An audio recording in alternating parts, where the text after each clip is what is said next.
alive! It's alive! It's alive! It's alive! Dominic Lawton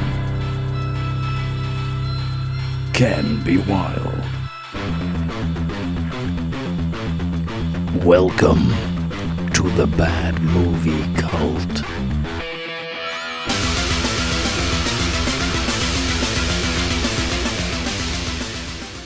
Greetings, traveller, and welcome to the Bad Movie Cult podcast, where each week we deep dive a film.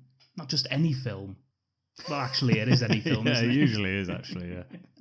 We go through it minute by minute. And by the end, we decide whether we induct this film into the Bad Movie Cult or whether it lives to fight another day. That's the premise, and we're sticking to it. And to help me with this is my co-host. It's Mr. Kenby Wild. Hello. Hello, everyone. It's me. Hurrah! This week, we are doing the 1990 Paul Verhoeven film, Total Recall. Yeah. Your mind. It is the center of your life. It is everything you hear. Everything you see. Everything you feel. It is everything you are.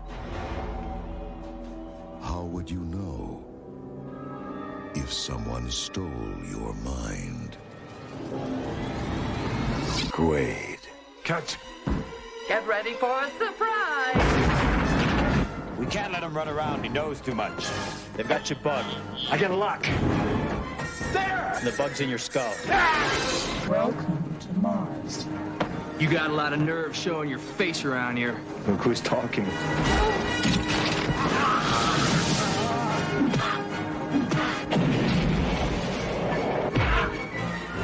They erased her identity and implanted a new one. If I'm not me, who the hell am I? He's got a hologram! Welcome to Johnny Cab. Drive! Where can I take you tonight? Please fasten your seatbelt. I want clay delivered alive for reimplantation. That's for making me come to Mars. You wouldn't hurt me. After all, we're married. Consider that a divorce. We hope you enjoyed the ride.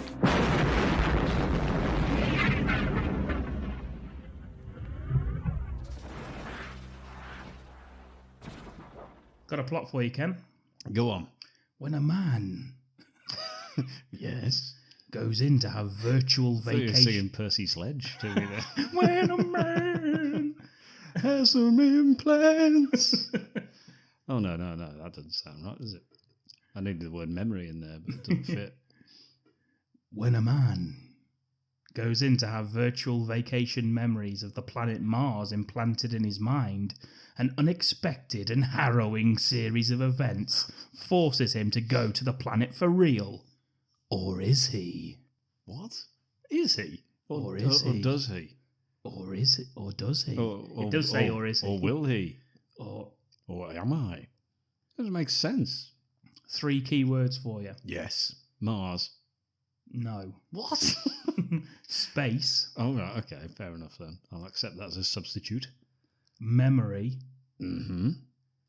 3-breasted woman. You better believe it. And memory. Yes. You know the woman that played the 3-breasted woman? Yes, I do, yeah. She, Has actually got 3 breasts. no, she How she got the role? said later on that she found the whole experience humiliating. Because of her 3rd breast. It's as if she exposed her real breasts, is what she said. What? Hang on, so she didn't. Whose were they? Arnie's, I think. Yeah, jiggy, jiggy, jiggy. She says that the smile on screen was only on the surface. So were the tits. I thought you said the tears. Me watching it. Oh, so they weren't real though. She found the whole thing so degrading, she refused to do any publicity for the film and turned down talk shows, supposed to go on Johnny Carson, she didn't. That character was so goddamn popular, it came back for the remake, apparently. I don't know, I didn't watch it. I've not seen it either. No.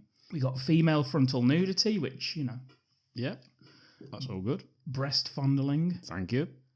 Vagina. Oh, crikey. Cyberpunk. Cyber vagina. And memory.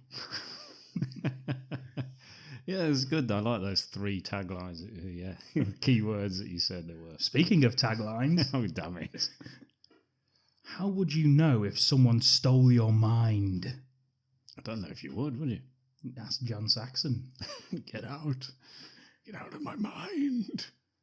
What would you do if someone stole your mind? Well, it's counted by the first one. You wouldn't know. If you didn't know, you wouldn't do anything, would you? How would you know after memory implantation if your mind is yours? That's a bit complicated, isn't it, that way? Get ready for the ride of your life. What? Fucking Cool Runnings. What's that got to do with it? They stole his mind, now he wants it back. Oh, I've seen that one, yeah. Do you like any of those? The last one. Yeah. The last one, because obviously the second one would be pointless if the first one you didn't know. Wouldn't be able to do anything about it because you didn't know you had to. The third one's ridiculous because that's far too much info to bother with. You'd stop reading halfway through that. Yeah, okay. And Cool Runnings. And Cool Runnings. Yeah. Speaking of Cool Runnings, let's crack on with the film. This film also contains the Jamaican bobsled team. It's alive! It's alive! It's alive! So first thing we see, we got Arnie. He's on Mars. He's with a woman. They're in spacesuits. I didn't realise this was Arnie at first. Yeah, he looks like Jingle All the Way, doesn't he? He's got that costume on. Yeah. He's got Turbo Man on. He falls over, smashes his face on a rock. Sure-footed as a mountain goat, isn't he, Arnie? What he's doing? He stood still. He wasn't even moving. Yeah. Although he did say to her, wait here, and then just fell off a cliff. It's like, okay, what? Oh, no. It's a noise I'll be doing a lot in this episode. Yeah, so he falls, smashes his face on a rock. His eyes start bulging out of his head. Yeah. He's like, like when you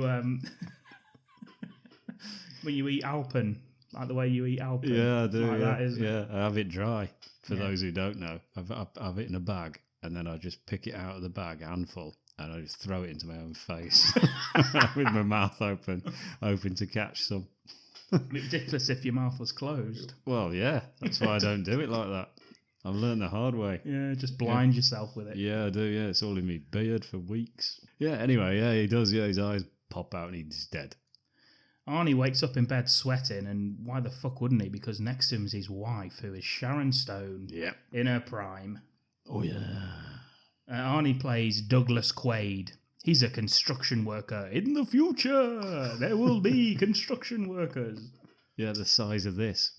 Yes. The size of this guy. I like how when you see his boss later, he's like this big fat guy. Yeah, and then just Arnie's like, just huge. nobody else seems to be this big. But still. His wife wakes up next to him, asks him about this nightmare that he's having. It's apparently a recurring nightmare. He only dreams of 2 things, this and Chuck Norris. When he's about to kill the scout leaders. Yeah. He gets kicked in the face. But that's not this dream. No. No, that's Richard Lynch. What? Sharon Stone. He's got similar hair. Same hair, isn't it? Yeah. He's got a recurring nightmare, you see, about being on Mars with a beautiful woman who's not his wife. Yeah.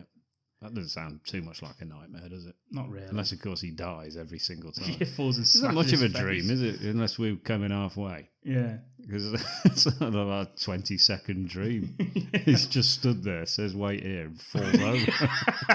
That's a shit dream, isn't it? Yeah. Do you know that they've got numbers on their backs? Yeah. Is it 2? It's 2 and 8. Yeah. Fucking irrelevance. Brilliant. Totally irrelevant. That is, I don't think it ever mentioned again, but why would they take those ones? Maybe there's a hidden message. Viewers, can you crack the code? Yeah. If you do, you win a Bad Movie Cool prize. Yeah, we'll mention you, perhaps.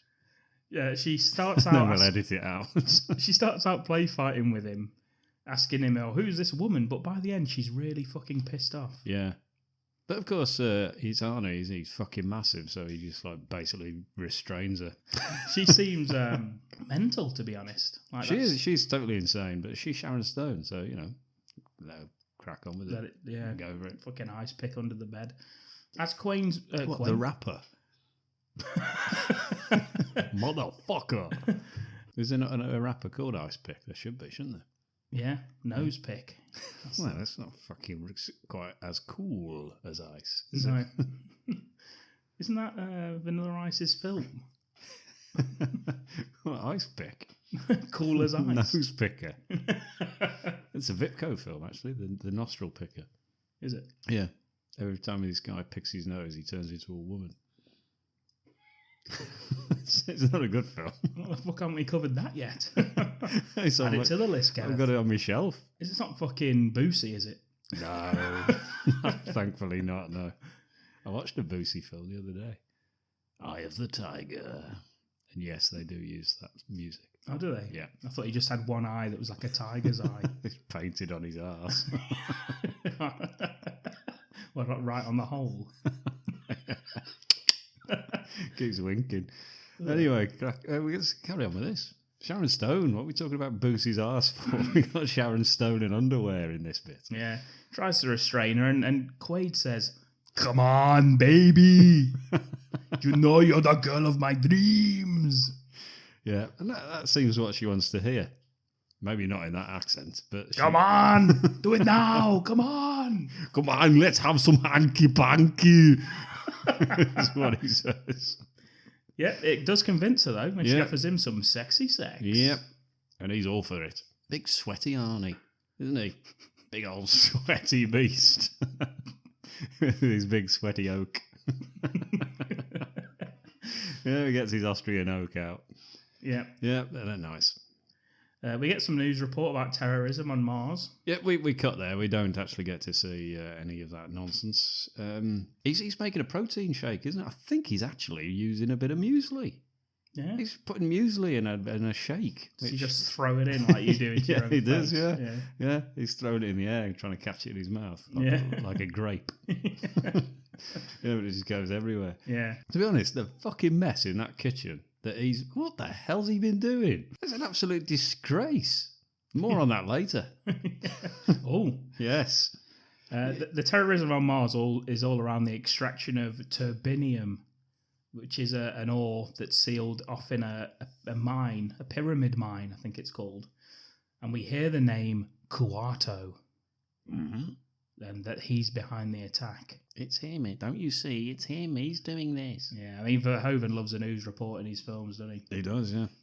Used to great effect in Starship Troopers and RoboCop. Well, to be honest, there's a little bit of satirical nodding in this one as well. Where he says, thankfully, with a minimum of force, and then the camera shows people just being shot while they're laid on the floor. Yeah. Just being, like, murdered. Yeah. Yeah, and you just kind of think, okay. Arnie's watching this whilst drinking the worst-looking shake I've ever seen. Exactly, honestly. What the fuck has he been putting in that? With, like, everything in his kitchen by the look of the mess he's made. Yeah. Who's tidying that up? Sharon Stone? No. Well, all she does More is on play that later. fucking virtual tennis. More on that later. He tries tempting Laurie to move to Mars, but she tells him he would hate it there. And he agrees and flips to a press conference where he sees Dick Jones from RoboCop. Yeah, it is, isn't it? It's just the exact same character. It is, yeah. Oh, it's and Ronnie Cox, as the credits give us. It's Cohagen, the ruler of Mars, talking about turbinium, mutants, the war effort, all that sort of shit. Yep. Laurie's like trying to block his view, which, even though it's Sharon Stone, it'd be annoying if you wanted to watch something. He does want to as well, because he asked her to stop it about 3 or 4 times, and she doesn't, so he picks her up, throws her across the room. Which he could have done if he really wanted to. She tells him they should go on a space cruise to Saturn. He's not fucking interested in Saturn. Saturn. Arnie's not starring in a film about a space cruise to Saturn, is he? That's fucking... that's Brad Pitt or Mark something. Wahlberg, he'd do it, wouldn't he? He would, He'd go to Saturn. Yeah. I would have said Ben Affleck, but not if he shoots himself in the dick again. That's the only way to survive. As he leaves the house, he tells Laura he feels like he needs to be doing something more with his life. He wants to be somebody. And she says, "You are somebody. You're the man I love." It's beautiful moments. Yeah. Until he just like walks off and then she just looks like, I don't know, she's worried. Yeah. She fears for him. She turns and sort of bites her knuckle, doesn't she? And it's like, dun, dun, dun, dun, dun. On the way to work, he sees an advertisement for Recall. It's a place that basically you go to and gives you fake memories of vacations. Before he gets there, he goes past several signs on the wall, and it's like they've all got a big M.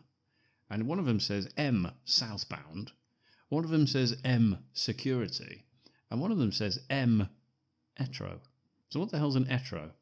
Because I'm guessing the M is the logo, but surely the word is metro. Mm. So, fuck off, man. At least write it properly for Hoven. That pissed me off. It's the little things, isn't it? Yeah. It's the little things. Yeah. I've been friends with you for over 10 years, Ken. I know. He walks through an X-ray machine as well, which I quite liked. I like the X-ray machine. Yeah. That comes into play later, doesn't it? Yeah, he's just a skeleton. Yeah. You see how many fucking guards are on that panel? Just There's about 10 of them, all just sat in a really small desk. Yeah. All of them just sat at a desk together, looking at the skeletons. Mm. I'm not sure what they're looking at because they can see the skeletons, but they're all looking at them on monitors instead. Mm. Very odd. We see him at his work. He's jackhammering. He's a big lad, isn't he? Fucking ridiculous. He is, isn't he? He's not a big lad. He's got a mate called Harry. Oh, yeah, it's Harry DeVito, isn't he? That's what I've written. It just looks like Danny DeVito. But taller. But a bit bigger, yeah. That's Bobby Costanza. Yeah. The actor, who pretty much plays the same character in everything. Yeah. I'm walking here. Forget about it. Yeah, he's pretty much the cab driver, low-level goon for some time, maybe even a mafia boss in a couple of things, perhaps. He's got that scope. That I just did there. He's never played that character.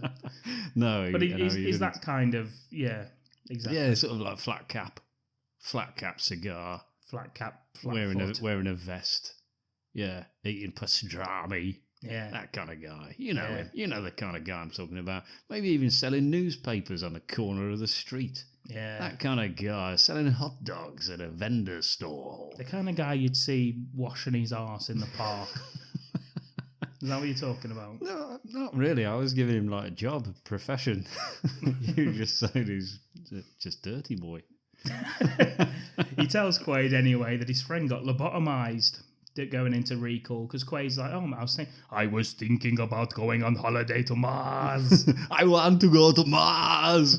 Forget about it. So what do you want from me? That's what he says. Anyway, and he says don't. He says all right. But does. Yeah, but then he's like, next scene, he's at fucking Recall. He's gone in and said, fuck you, Harry. Yeah. Doesn't say that, obviously. Harry's not there with him. Yeah, he talks to like the salesman and he actually tries to offer him a cruise to Saturn, doesn't he? He does, First of all, and he's like, I don't want to go to fucking Saturn. He actually says, I'm not interested in Saturn. So we all just fuck off mentioning Saturn. Yeah. That's bloody Wahlberg. Yeah. Then he gets offered Mars and he says, 2 weeks worth of memories. You get a luxury suite at the Hilton. All major sites, including the Pyramid, the Grand Canals. Careful of the Frogman Killer if you're going around those. And of course, Venusville. Ooh.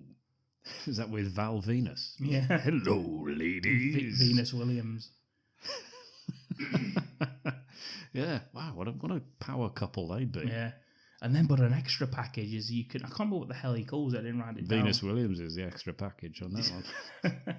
Is you can have a fake memory implanted where you're... Oh, yeah, it's the secret agent identity, isn't it? It's called the Ego Trip. Ego Trip, that's the name of it. And he chooses the secret agent one. There's others, but he chooses secret agent. Yeah, one of them's construction worker. Yeah. One of them's his True Lies character. Yeah. Yeah, he's an accountant or whatever the fuck he was supposed to be. One of them's a mattress salesman as well. You're my number one customer. But obviously not around Christmas because it's the busiest period. Once he's chosen all that, I like how he sells it. He's like, real holidays are a pain in the butt. Lost luggage, lousy weather, crooked taxi drivers. But when you travel with Recall, everything is perfect. Would you do that? Would you do that? Would you have a memory implanted of something that didn't actually happen, but you think it did? See, how do we know? How do we know it hasn't happened? I don't understand how he relives it. So he just wakes up like, oh yeah, I remember that. That's shit, isn't it? You want to actually live it. Yeah, but he thinks he has. Yeah, but you want to live it in the moment, don't you? Well, yeah, but I suppose everything's just memory, isn't it? The whole from birth. Yeah. Everything's memory. Learning is just memory. Oh my God, just remembering things is learning, isn't it? That's the whole basis of life. Beautiful. Basically, through all of this, they mention pretty much every plot point in the entire film. Talk about the exotic woman, alien artifacts. So, throughout it, it's supposed to be like you're supposed to not know whether this is reality or it's the implanted memory that we're watching. Which has made me question life right now. Yeah. I mean, if you've chosen this... 800 credits. You're a damn fool.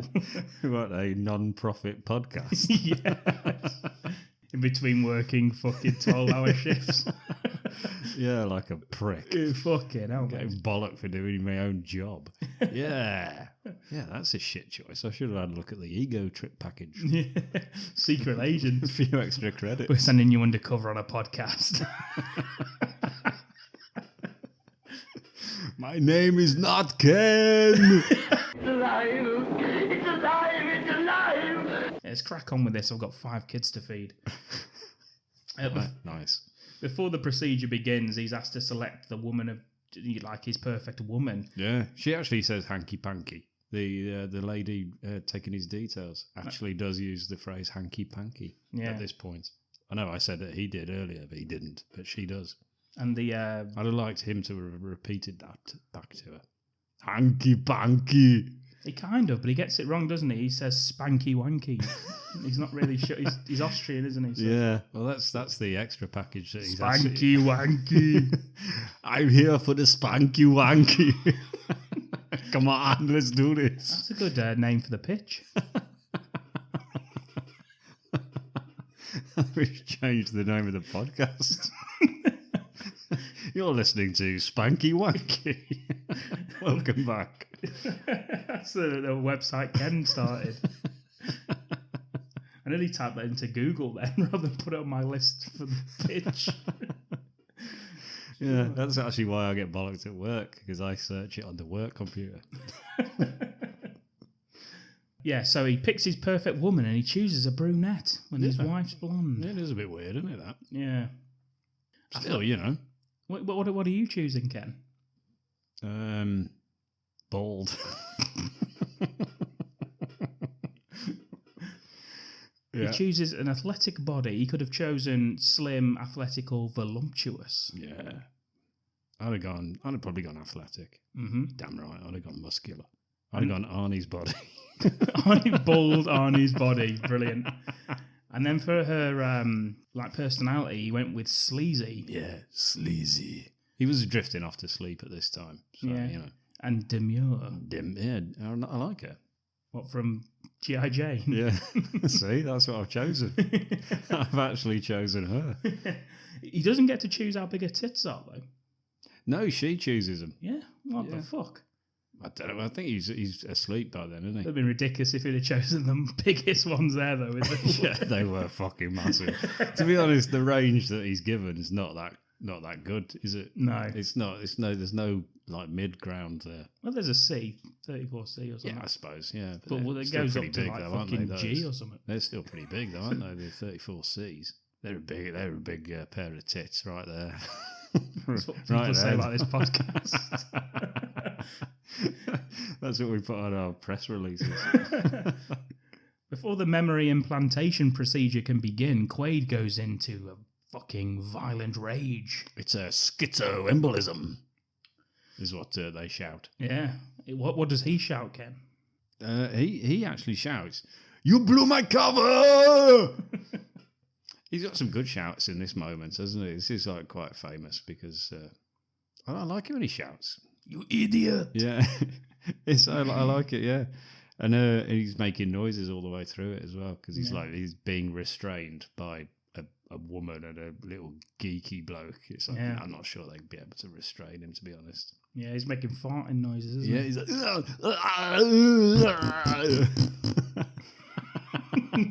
yeah, just letting them out. Yeah. I haven't seen him this pissed off since he went looking for Turbo Man doll. I'm not a pervert, he shouts. Yeah, and they say, Mr. Quaid, Mr. Quaid. And then he shouts, my name is not Quaid. Yeah. Even it is, it's a bit weird again. Is it? What? Really? Huh? Yeah, nobody knows what's going on, including us. No, and then the viewer. And then the technician tranquilizes him with about 40 fucking shots. He's a big lad. It's true. And once he's passed out, the guy who sold him all the shit comes in and he says, he thinks that he's acting out the secret agent part of the trip, but then the technician tells him that the memories hadn't been implanted. Not even yet. put it in there yet. And they all look at each other like, dun-dun-dun-dun. Yeah. This is when they find out that they reckon that his memory's been erased previously. Yeah, I like this point, the geek guy, isn't it? He's just like, someone's erased his memory. And he just comes in and he just goes, what do we need someone? You mean the agency? And the woman just slaps him to the floor. I feel bad for that guy. Mm. Yeah, it's funny. He just made me laugh. He just slaps him instantly for saying the agency. And then the guy orders them to erase the memory of Recall, refund his credits, and send him home. Yeah, put him in a cab. Johnny Cab. It is. It's Johnny Cabs, yeah. It's Robo like driver. Little virtual reality like ventriloquist dummy. Yeah, it's horrible, isn't it? Yeah. It takes him to the subway station, and he's asking the Johnny Cab, how did I get in here, this taxi? And he was like, you just got in. Yeah, the door opened, you got in, sir. Welcome to Johnny Cabs. Yeah. He's not a British gent. No. I don't know why I'm doing that accent. Goes to catch the train home. While he's walking through the subway, he meets Harry again. Harry DeVito, there he is. Starts asking him about Recall, and Harry pulls a fucking gun on him. He does. It's an old double cross, isn't it? He says, come on, let's get you a drink. And just, in fact, is an ambush. Yeah. It's weird, because he could have just put him at gunpoint in the first place. But no, he's got three goons helping him out. Yeah, accuses him of blabbing about Mars. Yeah, because he says, what the fuck did I do wrong? Which I also did like, because he immediately asks that question instead of what the fuck is going on. It's just like, what did I do wrong? Yeah. As though being held at gunpoint is probably my fault. Yeah. He's accepting full blame, just wants to know what's caused this. He's like a 7-year-old. Yeah. Yeah, he's been put in a corner, he doesn't know why. Yeah. What the fuck did I do wrong, Harry? Harry DeVito! I do like a lot of the stuff he shouts out in this is ridiculous. Yeah, because of brilliant. his accent. Yeah, it's brilliant. That's what I mean. When he shouts, he's brilliant. Yeah, because it just accentuates as well the whole point. Well, he does what he needs to do, and that's murders all four of them, doesn't he? Yeah, Arnie. He just suddenly becomes a fighting machine, which is fair enough because he is. I reckon he could accidentally kill 4 people anyway, couldn't he? If he was just to fight them. Because one of them he gets in a headlock and then just snaps the bloke's neck, and I think that's probable. Yeah, he snaps fucking Harry's neck while he's on the ground. Yeah, he just he puts his foot on his throat, doesn't he, and just snaps his neck as well. Yeah. I reckon he could. I reckon he could kill people without meaning to. I mean, he does actually shoot 2 of them, so he meant those ones. But the other 2 he doesn't shoot. It's just him being massive and strong, isn't it? Yeah. Does he do the classic look at his own hands? How have I become this powerful? This good at martial arts or whatever? I think so. But he's also looking at blood hands. Oh, that's yes. what it is. It might be that, yeah. He's watching that. He's watching that, a classic. Yeah, so yeah, he does, yeah. He just thinks, my goodness me, I am really powerful. Which I never guessed from my fucking size. Yeah, it turns out all those weights make you strong. It goes home. Laurie's there playing virtual tennis. Yep. She's like practicing her serve. Yeah, she's practicing, isn't she? Perfect form, says the woman. And my thoughts. Yeah, it's like a hologram, as I watched her. I was like, ooh, perfect form. He comes in, turns all the lights off, says that they're coming to kill me. Harry DeVito. It's Harry, oh my God. She tells him he's having paranoid delusions. Yeah, at which point he shows her the film Blood Hands. Yes. And says, "Is this a paranoid delusion?" Yeah. And she goes, "My God, Arnie. You're suffering from blood delirium. How am I supposed to serve with you shouting? It's incredible, isn't it? Yeah, but he's got blood debts to settle, so he's out there. Superb. Oh, there we go. There's our blood trilogy that we did. Yeah, she blames Recall for frying his brain. Yeah, it's actually quite bad acting at this point. From who? Both. Hmm. It's like they were one-upping each other. Yeah, but even Sharon's not very good in this one. I don't like calling her Sharon, actually, like I know her. Even Sharon Stone. Shazza. Yeah, no. Shaz. I really don't like that. No, even... I was going to call her the SS, but I can't call her that either. Absolutely not, no. That's not as popular as it used to be. No, even Sharon Stone's not very good at this point. No. No, she's like reading it out. And then he's just reading his lines back, probably written on her head or something. Yeah, anyway, yeah, she says, "I'll call a doctor." She calls. Yeah, she presses the phone to call a doctor. He says, "No, don't," and goes and like washes up in the bathroom. That phone. Who's she bloody called? It's not Ghostbusters, obviously. No. Worse. It's worse, isn't it? It's fucking a terrifying face of Michael Ironside. Yeah, he looks really fucking annoyed that he's been called. Doesn't he? He's just like, yep. And he's like, fucking hell, look at him. Yeah. Yeah, just a close-up of Michael Ironside, just on the phone. Yeah. Yeah, she hangs up anyway. Quaid, he's washing his hands, and when he comes out of the bathroom, it's all dark, and then there's shots in the dark. Yeah. He takes cover. He's like, "Lordy, get out of here!" Yeah, go. It's actually really bad shooting, isn't it? Yeah. Because he's like, basically, he opens the door, thus giving the only source of light in the room. All you have to do is shoot at that light source, but instead shoots around the light source. And plus, you also know where he's coming from. So you know that's where he's going to be. Oh, I thought you meant you know what he's saying. You dig? No, so, it's really, really bad shooting. Yeah. Terrible marksmanship. It would have been a short film if you just killed him fucking dead then, wouldn't it? I should never have washed my hands. I am even more of a mess than I was before I've been shot. Yeah, just crawls to the... washes his hands again. I'll tell you what he hasn't done. He hasn't fucking cleaned the kitchen. And nor has she. This is the point I was going to make, because now there's a big fight in that place. That kitchen's still a fucking mess. Mm. She's been there all day pretending to play tennis. You can clean the fucking kitchen. Fuck's sake. Yeah, what else he hasn't done? He's been at work, obviously. Mm. So, she hasn't. That kitchen's still a mess. Alpen everywhere. Yeah. Awful. Very upset about that. Expected more from Sharon Stone. What else he hasn't done? He hasn't had a shit. He hasn't. No. Sharon probably has. I think she has. That's on the deleted scenes. Verhoeven. Dirty Verhoeven. The filthy swine. Yeah, he starts crawling around. He ends up knocking the shooter to the ground. And it turns out that it's his wife. Jesus. It's his own wife. I mean, Sharon we may have Stone. spoiled all that by what we'd said before this revelation. Yeah. But yeah, it is. He can't believe it. Yeah. My note is there's a few too many attacks to the dick. Yeah, doesn't she go to town on that? Yeah, she's constantly kicking on. Not in the good way for Sharon. Yeah, every time she does it, there's a close-up of his face pulling the... There's also a close-up of his dick. Yeah. Every time there's contact. Yeah. There's a bloody back fist. Yeah. Oh. There's a kick up and under like she's punting a football. Yeah. Oh, dear. Yeah, it hurt me. I was just watching from afar years later. Or was it? He ends up subduing her anyway. He starts interrogating her, holding a gun that he took from her to her head. She says we're not married.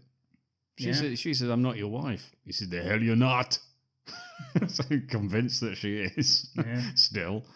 Yeah, he says, "No, it was just a memory that you've had implant. You pretend 6 weeks. I've only known you 6 weeks." That's what she said. And he says, "If I'm not me, who the hell am I?"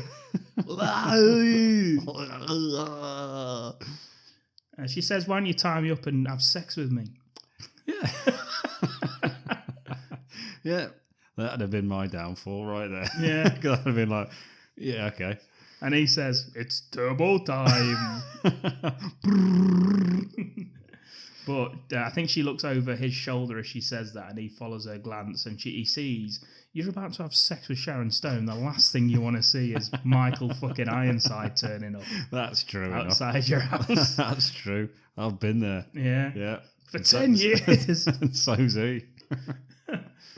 Quaid just ends up fucking left hooking her. Yeah, he does, doesn't he? Yeah. He just knocks her out. Nice knowing you, he says. Yeah, but fair enough. We find out that Michael Ironside is Laurie's real husband, Richter. Yeah, it's a bit weird, isn't it? It's a bit old for him. No, sorry, other way around. He's a bit old for her? Yeah. I don't know, I think it works. Why? I'd marry Sharon. Oh, no, she's older than me. Is she? She is, isn't she? She's got to be by now. Well, she must have always been. Yeah. Not just aged rapidly. I was going to say, I think when this came out, you were like 9 years old, weren't you? Good enough for me. I'd have still tried. He's an agent of this. You've done me proud there. Of course I wasn't, but thank you. When did this come out? 90. Oh, did it? Yeah. Oh, I thought it was 86. You idiot. Yeah, so, we find out Richter, he's an agent of this agency that we heard about earlier on when the mere mention of it got him knocked to the ground. Just the temp agency. Yeah, and the agency is led by Cohagen, Dick Jones. Yeah, Dick Jones. Time to delete that mistake. Oh no, erase that mistake. Fuck it. The Ken B. Wild character in Richter's gang holds a tracking device up and tells Richter that he knows where he is. Was this Helm? Yes. Yeah, I like him. He was good. Thank you. You finally give me a decent character. Usually I would have been the geek that got slapped by that woman in the earlier scene. Yeah, that could have been you as well. That's my character. No, I like Helm. I like him. Cool. Nice one. I'm happy with that. Thank you. Nice.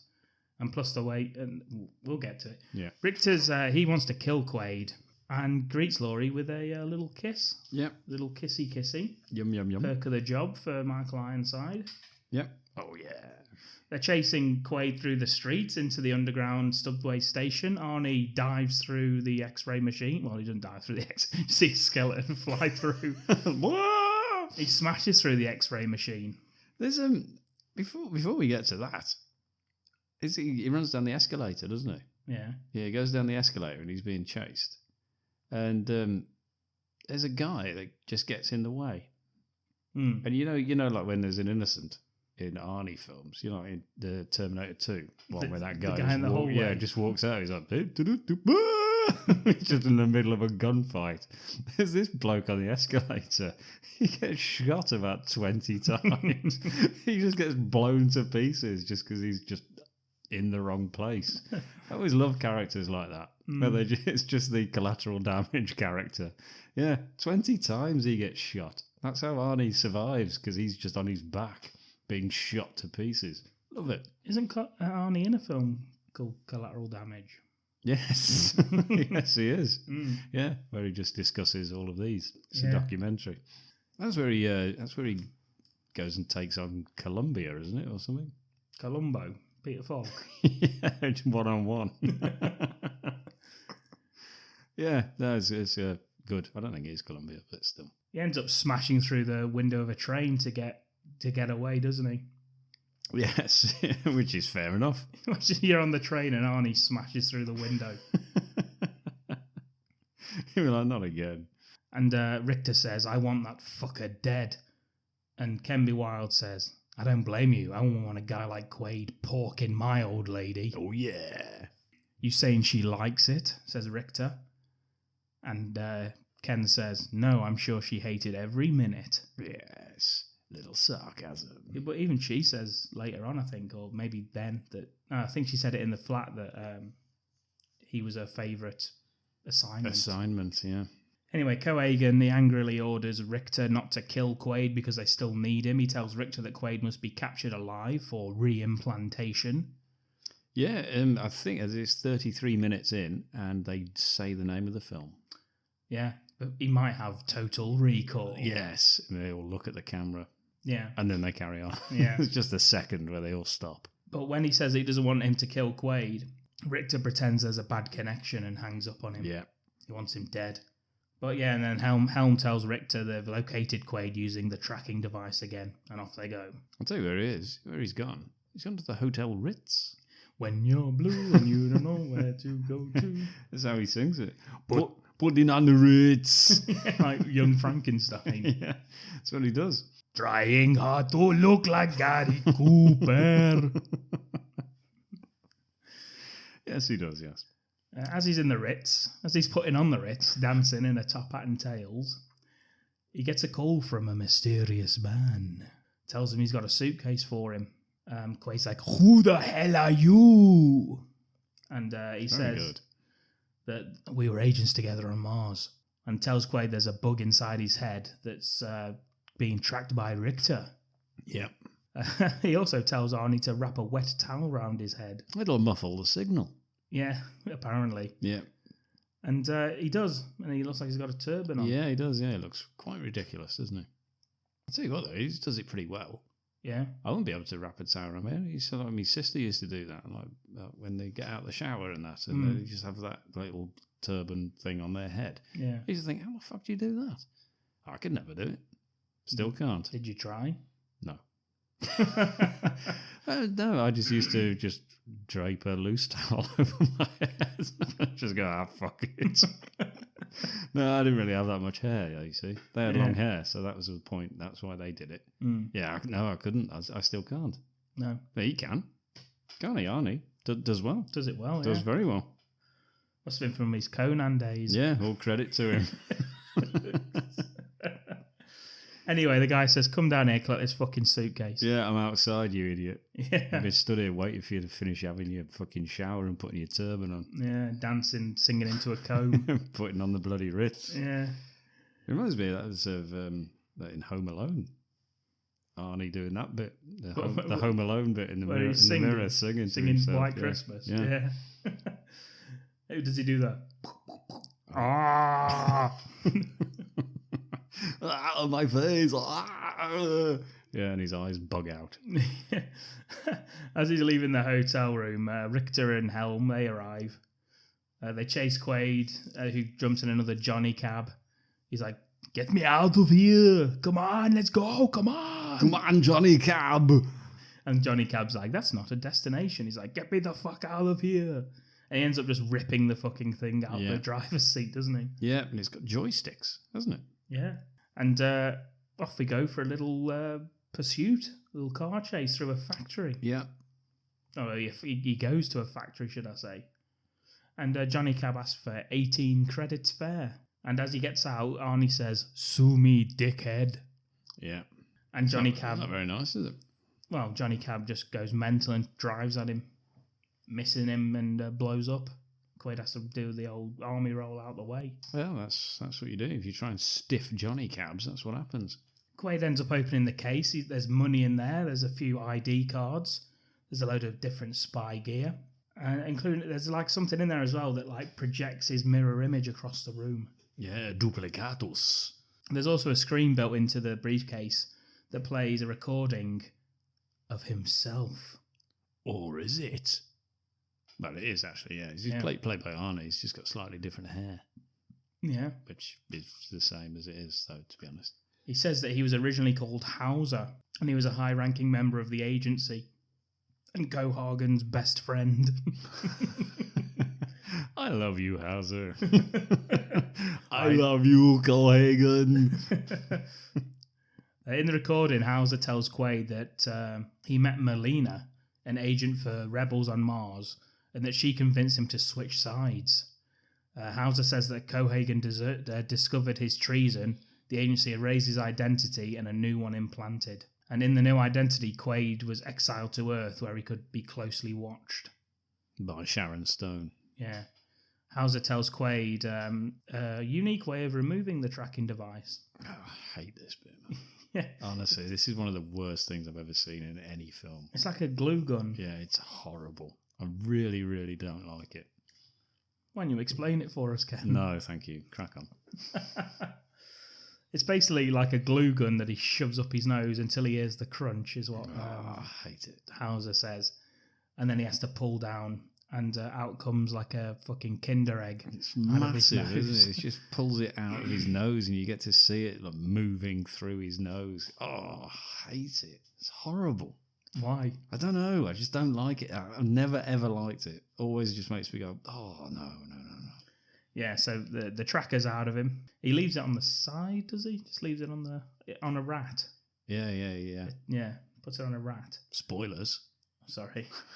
Once he's done that, Hauser tells him to go to Mars and connect with the rebels to help destroy Cohagans. Actually says, get your ass to Mars. Yeah. And there it is. There's by the way, there's a song about Total Recall. I thought you were going to say Arnie starts singing. No, not at this point in the film, no. No, but there is a film. I don't want to close my eyes. I don't want to fall asleep because I miss you, Cohagen. Yeah, that's the bit there. And I really miss Sharon Stone. It's alive! It's alive! It's alive! There's a Total Recall song. Yeah, by Arno Core. Of course, there is. Yeah, and it's basically they just shout, get your ass to Mars.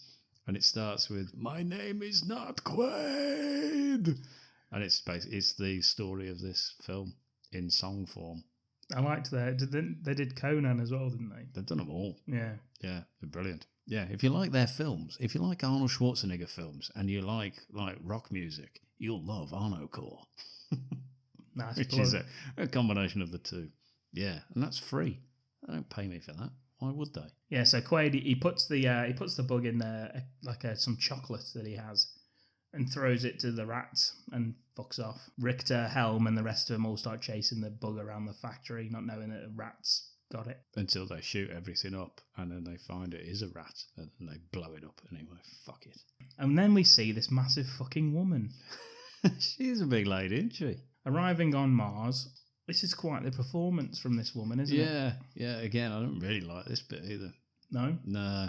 This is another example of the fake heads. There's a lot of fake heads that get used in this film, isn't there? Yeah, this one, they just said how long are you planning to stay or something? It's like 2 weeks. Yeah.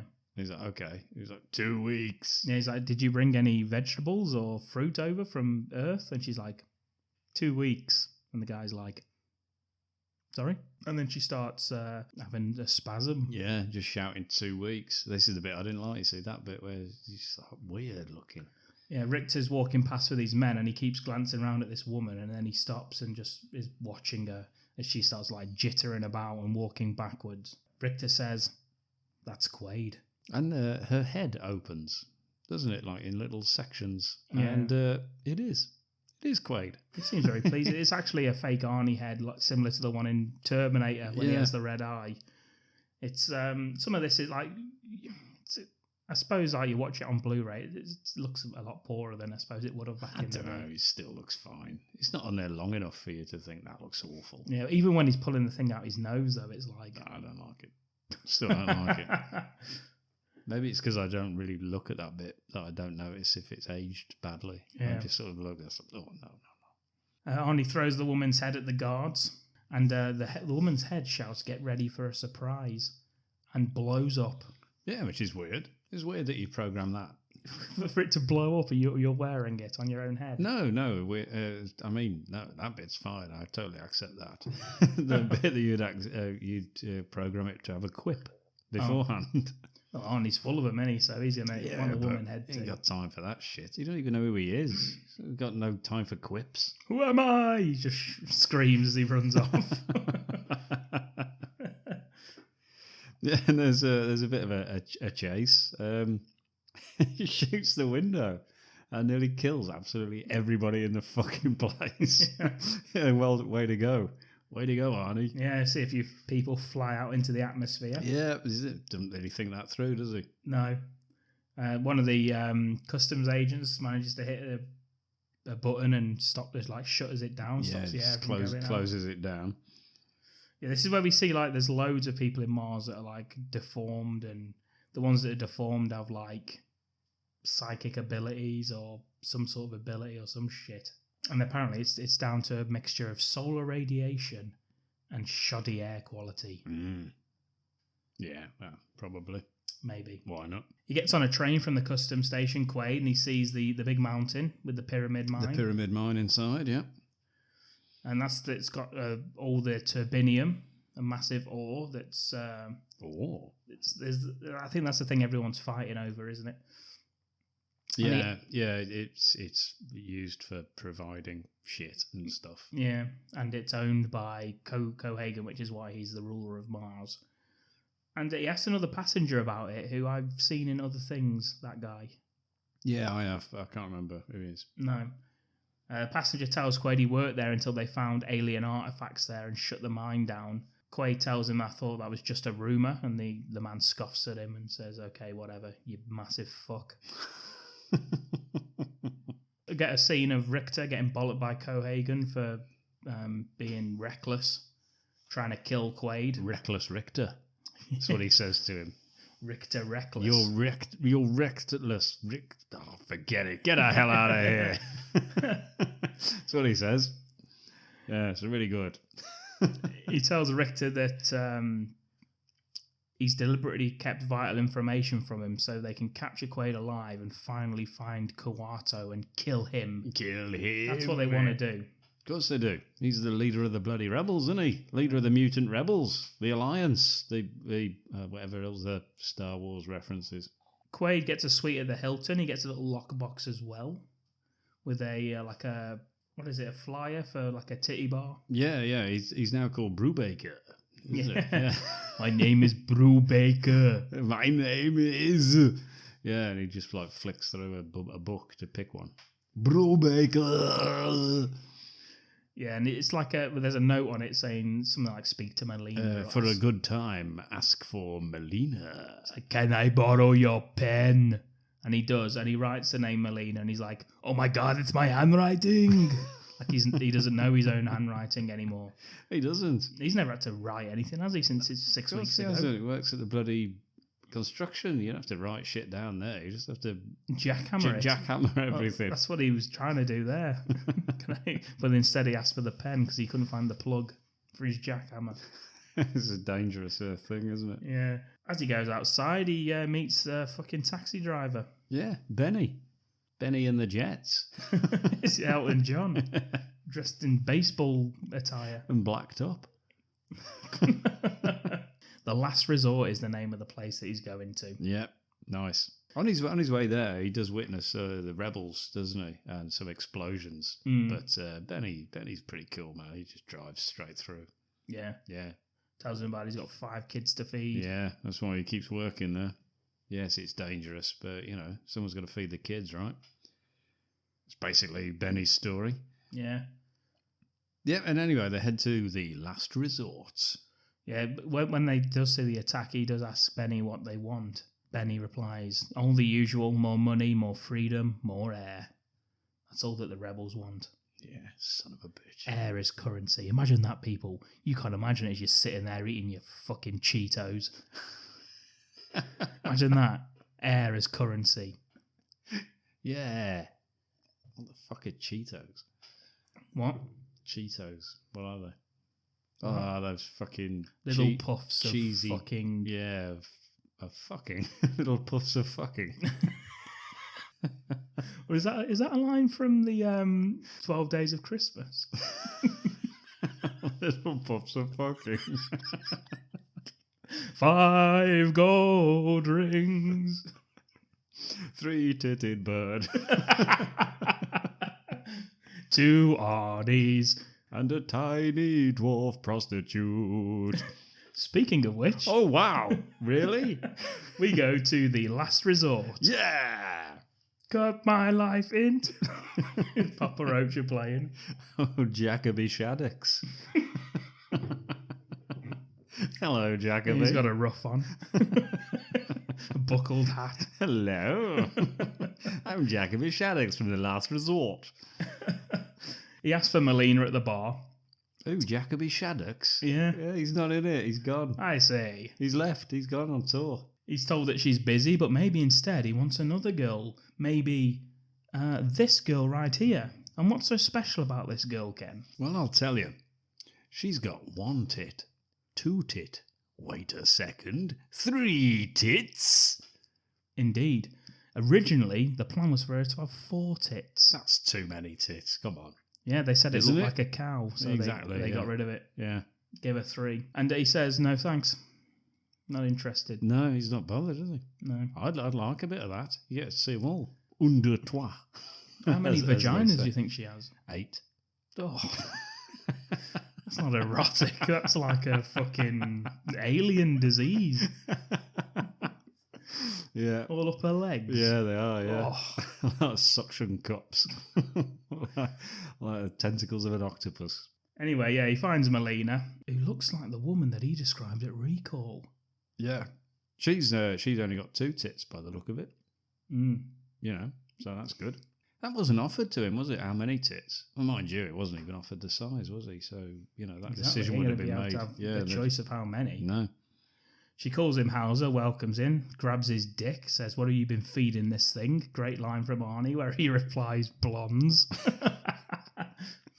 And she says, I think it's still hungry. He's a muesli. Yes, I've been throwing muesli up my dick.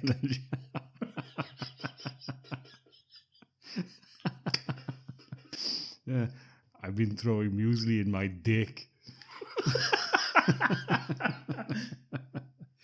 Yeah, I tell you who else is there, though, listening to all this.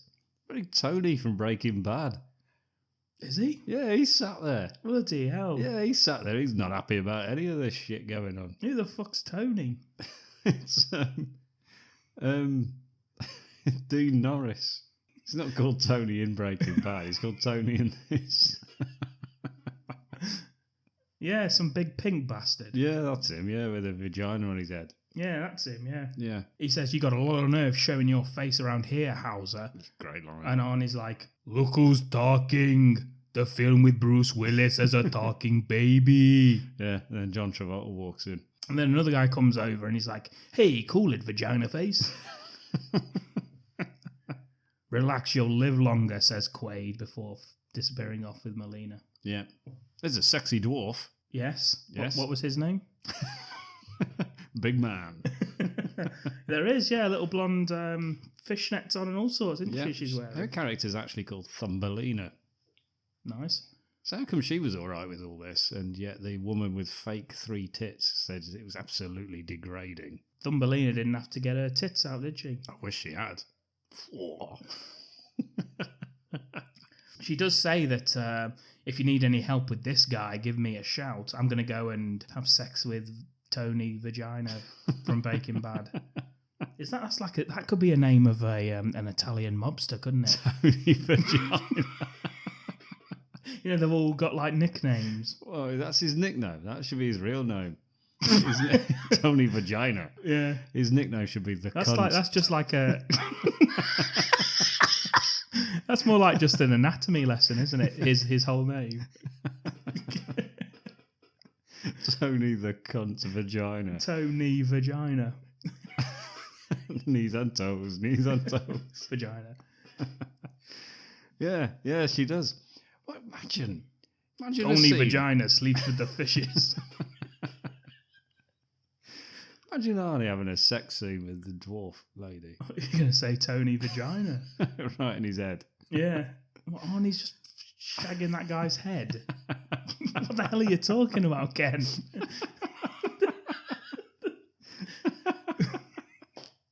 Yeah. Oh, That'd shut him up, wouldn't it? fucking hell. Once they get in a private room anyway, she sorry, slaps yeah. Arnie. Back to the film. She slaps Arnie in the face, telling him that she thought he was dead. And Quaid tells her that he doesn't remember anything. Even that slap that just happened there, he's forgotten it. Yeah, so she has to do it again. Yeah. And then she doesn't believe him anyway. She tells him to fuck off. She's jealous about his fake wife. Yeah. And then the wife was jealous about her in his dream. Yeah. Fucking women, eh? Fucking Bloody women. women. Yeah. God, what's going on, women? Mm. Jesus Christ, come on. Plus, it's Arnold Schwarzenegger in his prime. What the hell? Come on. Even the dwarf wanted a bit of that. Though she'd have perhaps died because of it. Yeah. Maybe she's still up for it. So come on, you see? People willing to die for that.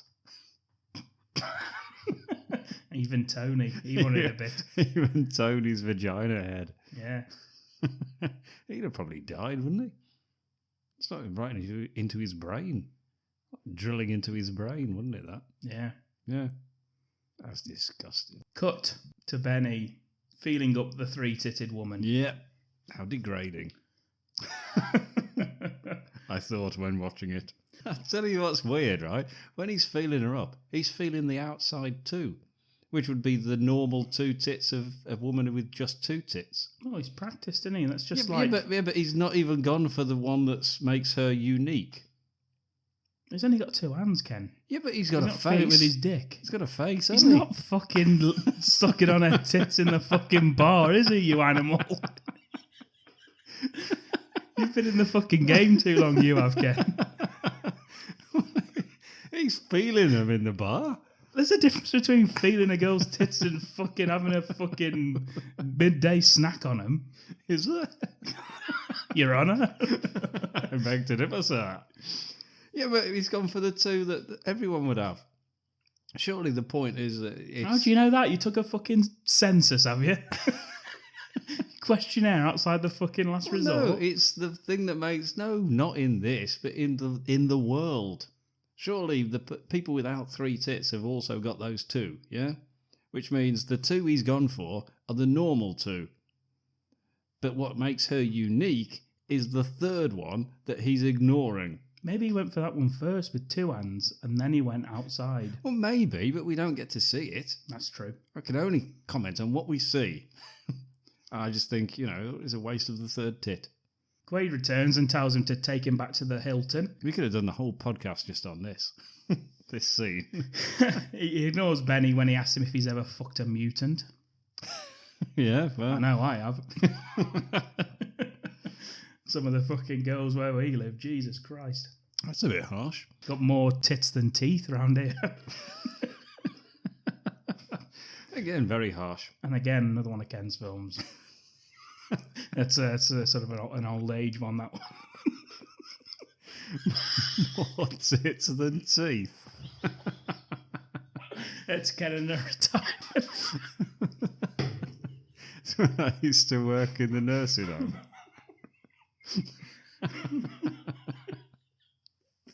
More tits than teeth.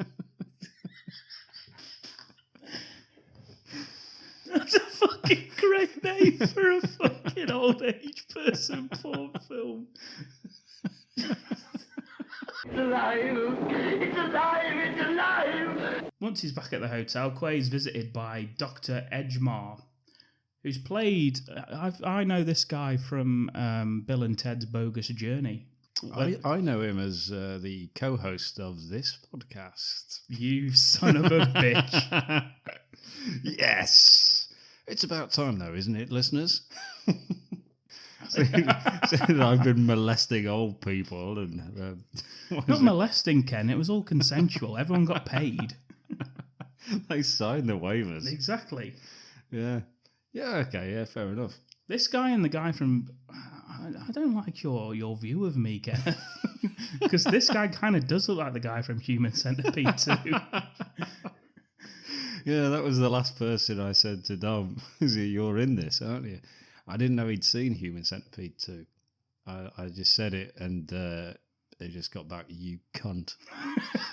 Because apparently he had seen it. Yeah. And he did know the person I was talking about. It just made me laugh. And he's the founder of Recall. He tells Quaid that everything that's happened since his trip to Recall is all in his mind and that he's actually back at Recall, still strapped into the chair in the lab. Which could potentially be true. I mean, this could all be the secret agent. Yeah, he's just like, oh shit. Okay, fair enough. And he says that everything Quaid's experienced since falling unconscious at Recall has been a dream due to a schizoid embolism. Yes, that classic. And acute neurological trauma. Oh, thanks very much. Trauma, not trauma. No. Trauma. Traumaville. Yeah. Quaid doesn't believe him, holds him at gunpoint. Edgemar tells Quaid that the entire experience matches what he asked for his dreams, which is true. Secret agent, exotic woman, 3 tits. He asked for the lot. 3 tits to the wind. That's what he didn't ask for, Sharon Stone. No. I would have.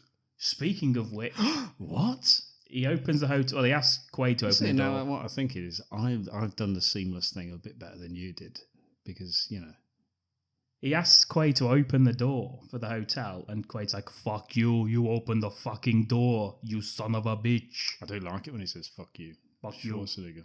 Fuck you. And Edgemar's like, "Okay, I'll open the bastard door." Goes over. It's Jacoby Shaddix from Papa Roach. Yeah. No, it's not. He's on tour. Dressed like the Witchfinder General. No, it's Laurie. It's Sharon Stone. She's There there. she is there, look. She tells Quaid, "You need to listen to Dr. Edgemar." And Edgemar offers Quaid a pill, a symbol of his desire to return to reality, he calls it. A little red pill. It's a weird name, isn't it, Edgemar? Yeah. I always sing it because it was a cartoon, wasn't it, called Brave Star? It just makes me think of the same theme tune. What does that go like? Brave Star, eyes of the hawk, ears of the wolf. Brave Star, strength of the bear, speed of the puma. Yeah, they pronounced it Puma. Puma Man. Yes, it was Puma. That was it. Anyway, but that's not Edgemar's theme tune, which it should have been. Although he possesses none of those powers, which would be ridiculous on a man like him. He's got the weight of a hippo. And the appearance of one. Weight of a hippo, appearance of a hippo. It's just all of them a hippo.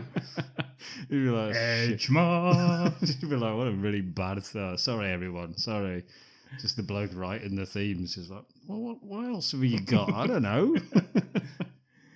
He tells Quaid that if he doesn't take the pill, he'll end up lobotomized and his mind will be trapped in this alternative reality forever. Oh, Jesus. What kind of an option is that?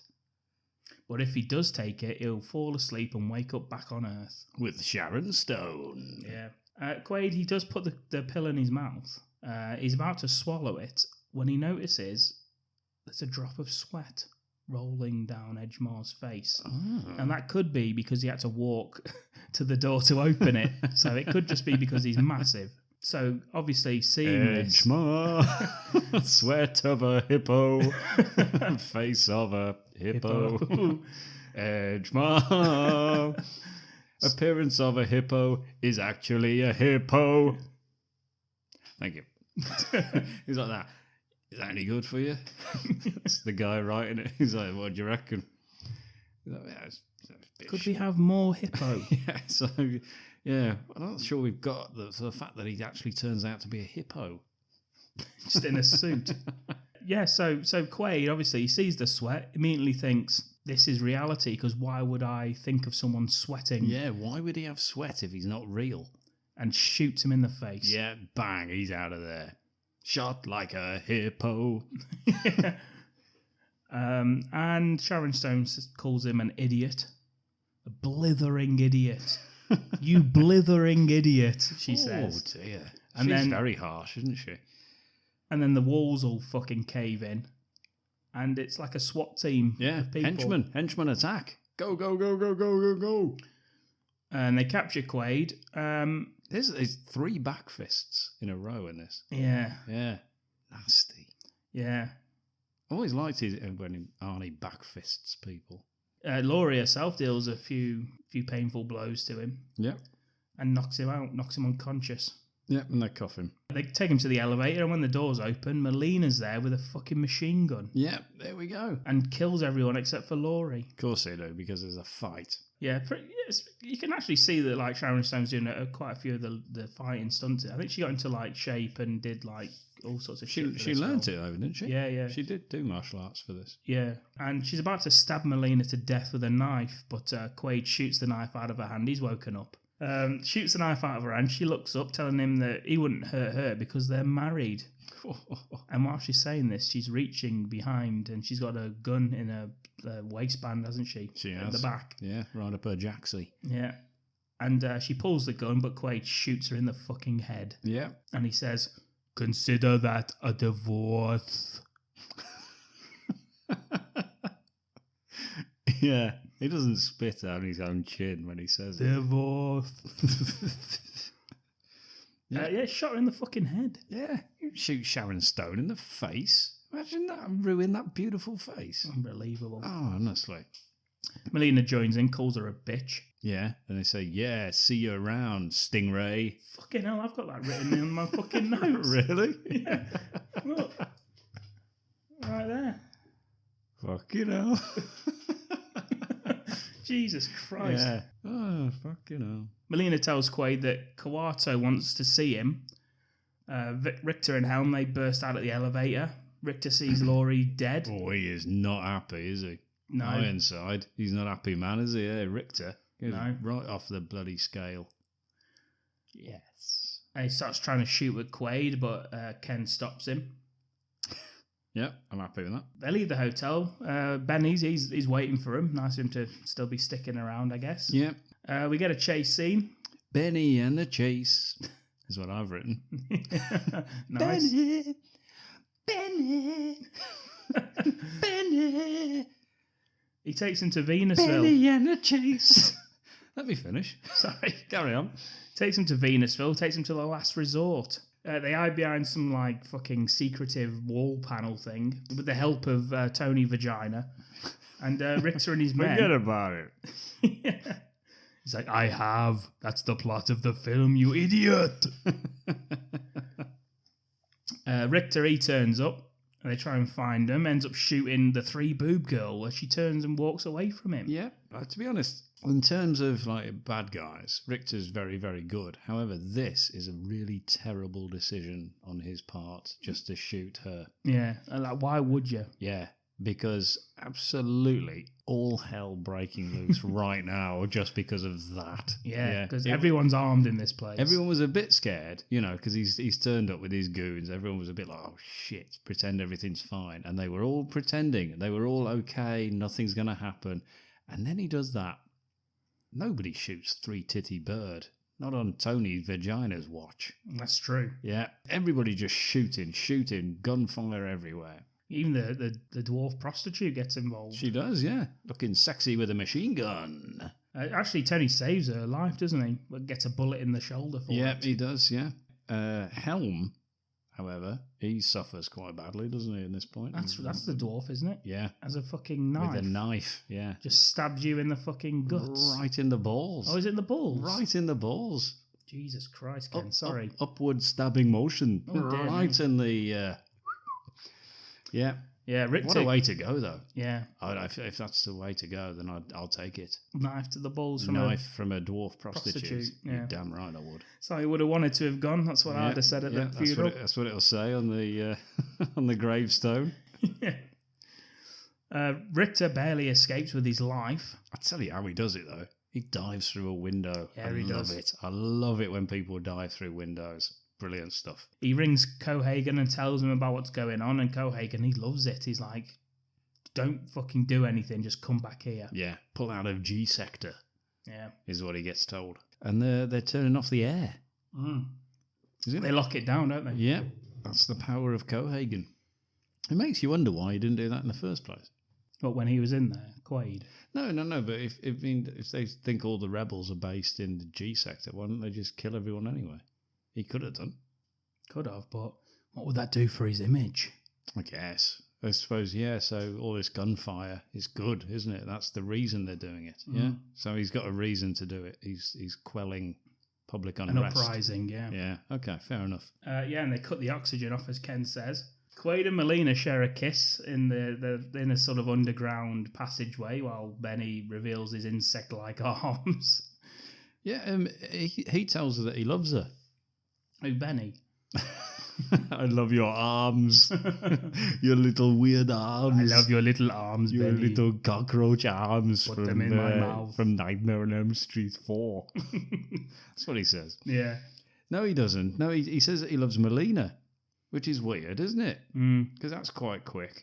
Yeah. But there you go, anyway. Maybe he's getting a bit of memory back. Maybe he's just looking for some action. I think with a dusky brunette. I think he's just one of those sad, lonely, pathetic men who fall in love with a woman who shows them the slightest bit of attention. How dare you? How fucking dare you? Anyway, Benny, he's got his fucking insect arms out because the rebel soldiers have turned up and they were going to kill Benny, but he's like, no, look, I'm one of you. Yeah. And he takes his hand off and he's got a fucking bug arm. And yeah. He's like, all right, then let's go meet fucking Coato then. Yeah, he wants to meet you. He's like, they've got an English rebel. Let's go fucking meet Coato. You know, Sean Pertwee from Dog Soldiers. He's there. Yeah, well, let's go fucking meet him then. That's what he says. That was my impression of him. I don't know how it sounded. Pretty good. Thanks very much. Before blimey, Governor. Before they take Quaid to see George, who's hey George, the guy in the bar we saw earlier with Tony Vagina, who stopped him from fighting Quaid. It turns out that he's a high-ranking rebel officer. This guy, George. Bloody hell. George takes him into a private room, opens up his shirt, and it looks a bit like he's having a wank here. When he turns around, he's like doing the noises and stuff. Yeah, well. And Quaid's just like leaning forward, like in True Lies, when Jamie Lee Curtis is stripping for him. To be honest, I also lean forwards like that. It's uncomfortable if you're watching that with other people. And he reveals Coato is some sort of conjoined... Which is something I try not to do during that scene in True Lies. Coato's a sort of conjoined... it's just a head and arms, isn't it? It's very unusual. It's like a baby attached to this guy's stomach. Yeah. Coato kind of looks a little bit like Chucky. Yeah. A little bit of like a sweaty Chucky. Just like breaking out of a man's stomach. You know, picture that scene. It could happen. I was playing football the other night. I had a bit of a sweaty Chucky. I'm not going to lie to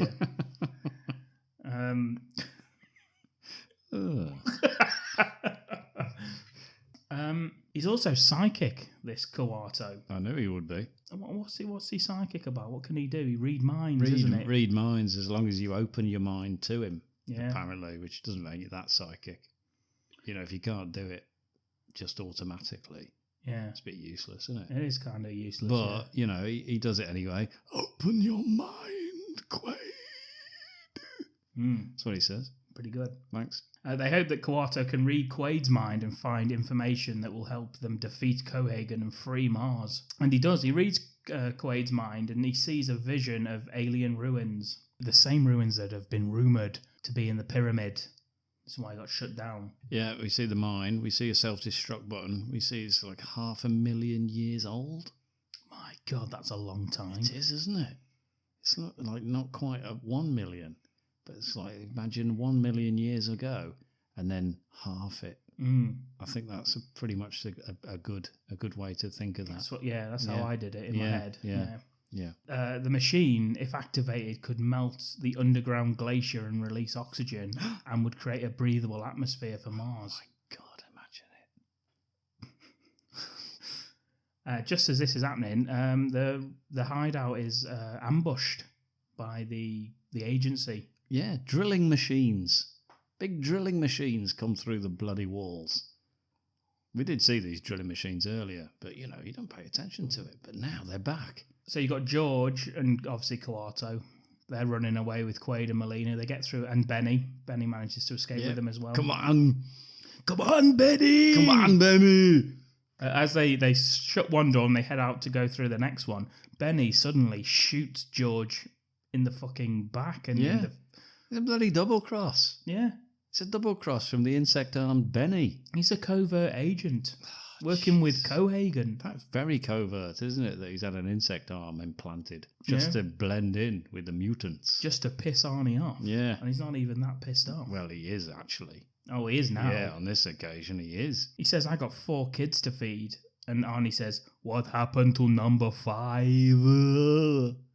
And he says, oh shit, man, you got me. I ain't even married. Yeah. Your kids are bastards, is what Arnie shouts at him.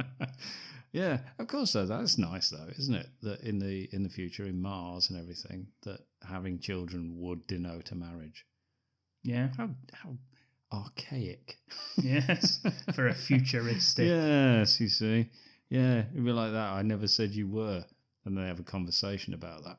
Yeah, saying that you don't have to be married, but sometimes it's nice to be in a meaningful relationship at the very least. Do we ever get a before you have children, not just going around sowing your seed where willy nilly, as it were, so to speak. That was the name of the other taxi driver. Played by Milli Vanilli. Both of them.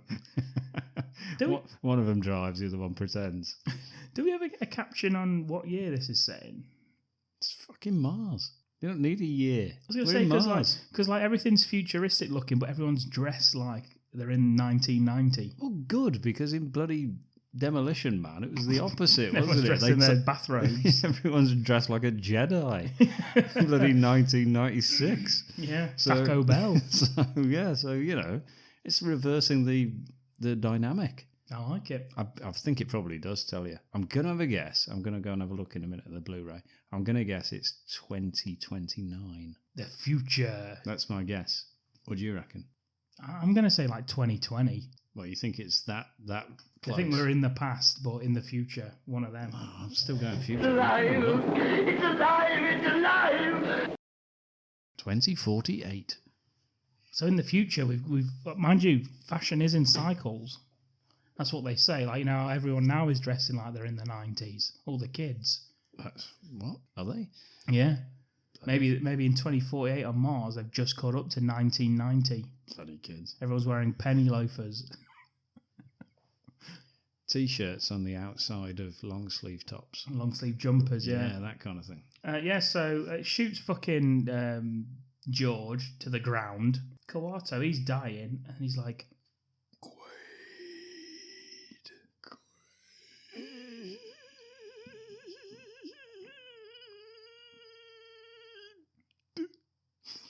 yes. Quaid opens his, he's got something important he wants to say to him. He opens up the jacket and he says, "Chocolate rain." Oh, it's one of my favourites. Yeah, not available these days in the UK. Is it not? Do you want to explain what the fuck we just did then? Nope. Basically, Chocolate Rain, you remember Chocolate Rain, YouTube famous video by whatever the fuck the kid's name was. Tavon, was it something? You just make that up. Perhaps. Is that even real name? Tavon. What was his name? I think it began with a Z or something. Zavon. Tayzonde. Fucking, that was close. Come on. Yeah, not bad. Yeah, so Tayzonde did the song Chocolate Rain. Here's a clip of it.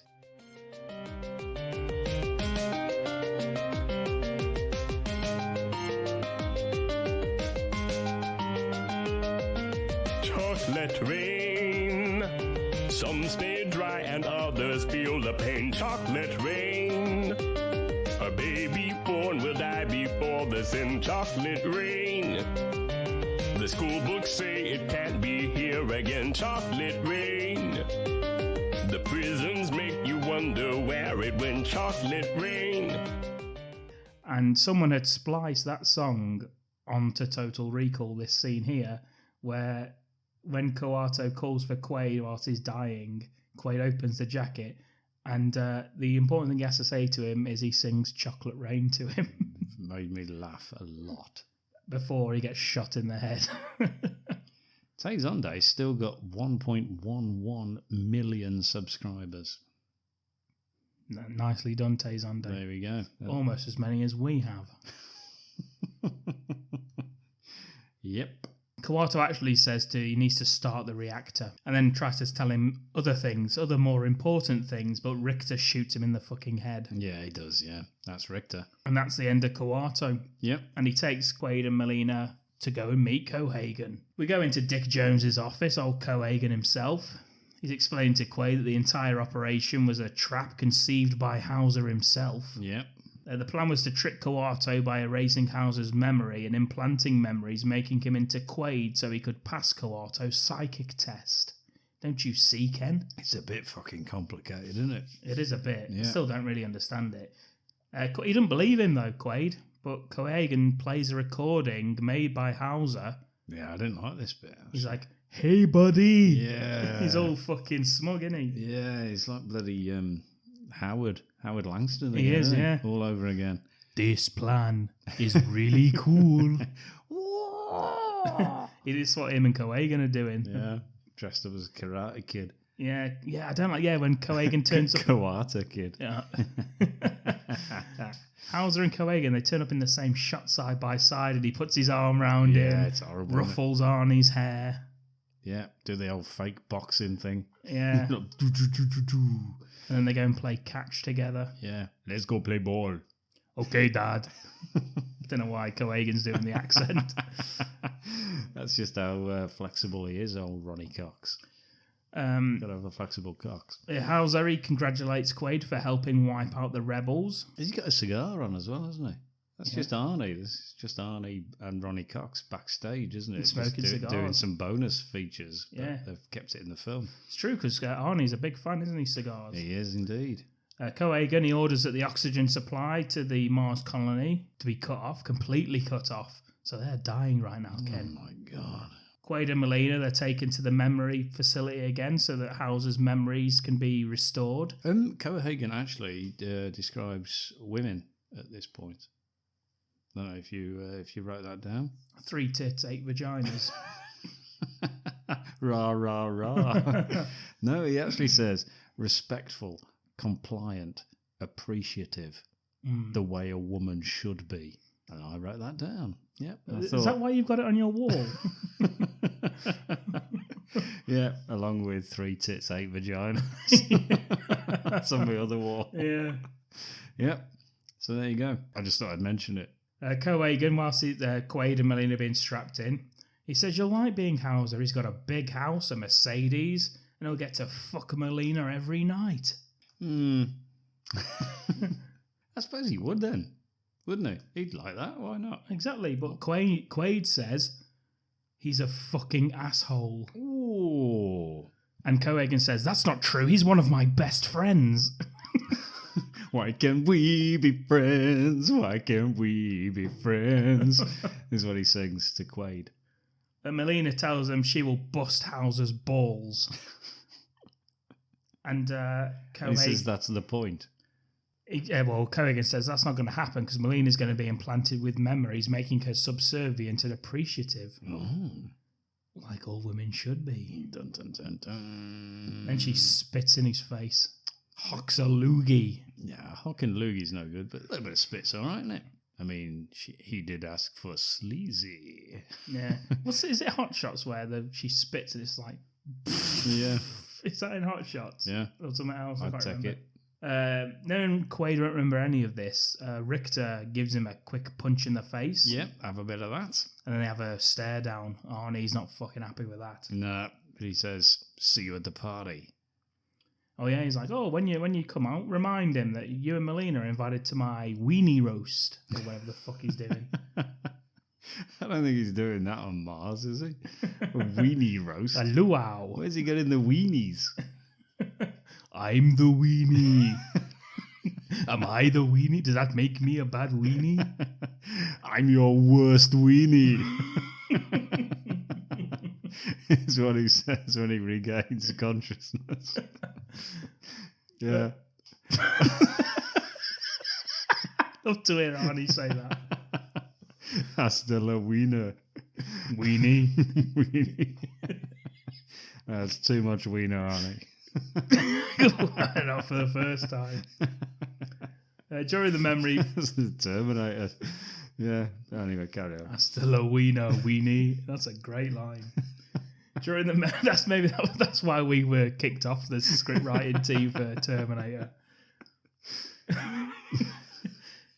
During the memory programming procedure, Quaid escapes from his chair. I like it when he rips the one arm out and he stabs the guy with the fucking back fist. Yeah, see, yeah, he kills fucking 6 people. So whilst he's still strapped to a chair, whilst he's restrained. Yeah. The guy's a fucking animal. Yeah, no wonder you kept having to strap him down.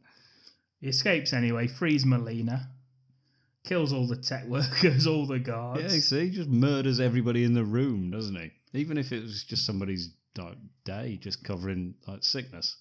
Yeah, it's just there, just works there. And pointing out as well that when he first gets strapped in and they start turning the memory programming thing on, the face he pulls in that is a pretty famous meme that people use, isn't it? Yeah. Where he's like, all that sort of shit. Yeah. Richter tells Cohagen they've escaped, and he agrees to let Richter kill them. Now's the time. He says, "Kill him." He says, "About goddamn time." Cohagen's so mad he kicks his fish tank over. He does, yeah. I'm really, really glad you said that, because I've written about goddamn time fish. I didn't know what the fuck the word fish was doing on my page. Yeah. So thank you, yes. Yes, he does. I've put, we see the fish struggling for breath on the floor, similar to the mutants in Venusville deprived of oxygen. Mm-hmm, mm-hmm. It's a juxtaposition, isn't it? Love it. Beautiful. Beautiful work, Verhoeven. Quaid and Melina, they head down to the alien ruins, to the mountain. Quaid explains to Melina that Coato helped him remember that the ruins are actually reactors that are going to create enough air for the entire planet. And that would mean Cohagen would be... he'd lose control of Mars. Exactly. That's what we all want. That's exactly what we want. They get there anyway, and they're immediately attacked by Benny, who's driving Benny. the big fucking drilling machine. He's like a bad guy in like Sonic or something at this point. Yeah. Quaid manages to drill through the oil line, and it stops the drilling machine. Benny's about to fucking kill Quaid. He is, yeah. He gets close. He is very, very close, yeah. If this was a Seagal film, Seagal wouldn't even break a fucking sweat killing this man. He wouldn't have even got himself dirty, would he, Seagal? He'd have been dead first time he met him.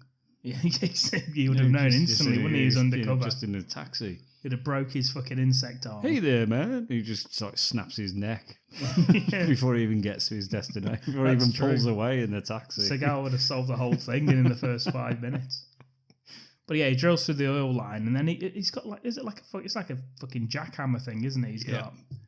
He's a construction worker, isn't he? Yeah. It's the drill, isn't it? Yeah. He's got like another drill. Yeah. Stops him from killing Melina at the last minute anyway, and himself. I just quite like the bit that Benny's just like, where the fuck are you? And he's like scared because he knows that he's a fucking massive guy. Yeah. And he's going to kill him. And this, he does. This isn't a good idea. I've just lost a fucking 7-foot Austrian. I can't see where he's gone. Yeah.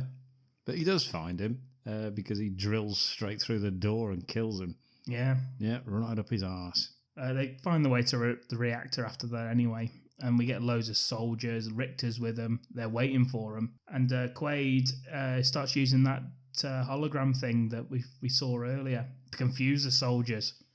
And him and Melina start shooting them all. There's a bit, right, where it's him, yeah, and other soldiers surround him and start shooting. But then he laughs and it's a hologram. So how come those soldiers that surrounded him hadn't shot each other? Because there's nothing there, is there? No. So how come they weren't all shooting each other? Because they're in a circle. Yeah, they're in a circle. They're shooting, but they don't shoot each other at all. And then it's not him, and they go, Doom. Anyway, and then we do another one, right? And then she's there, and she gets shot, and she's a hologram, but they do all shoot each other. So what the fuck? What's going on? There's no consistency with this hologram thing.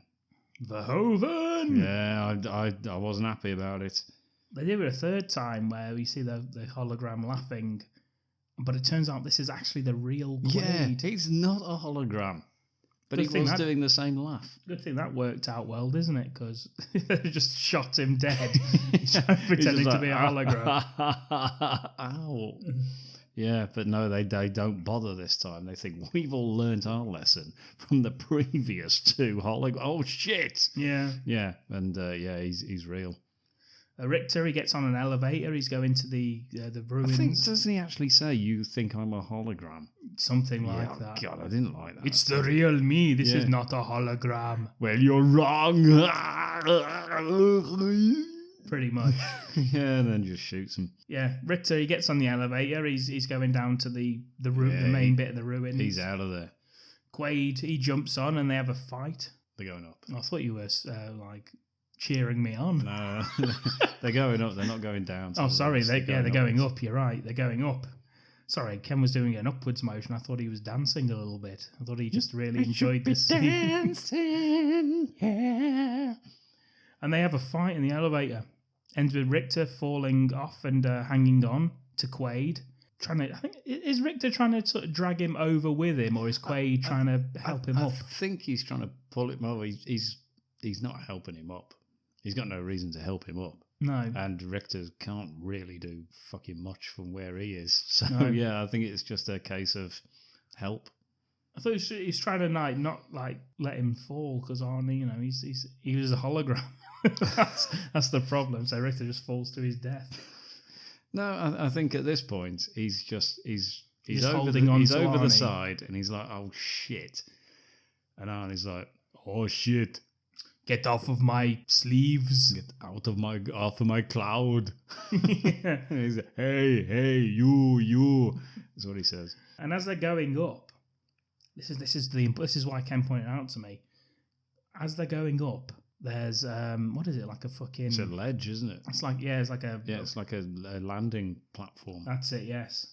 And he pulls Richter's arms back into the elevator because Quaid notices it, and as they meet, it rips his arms off.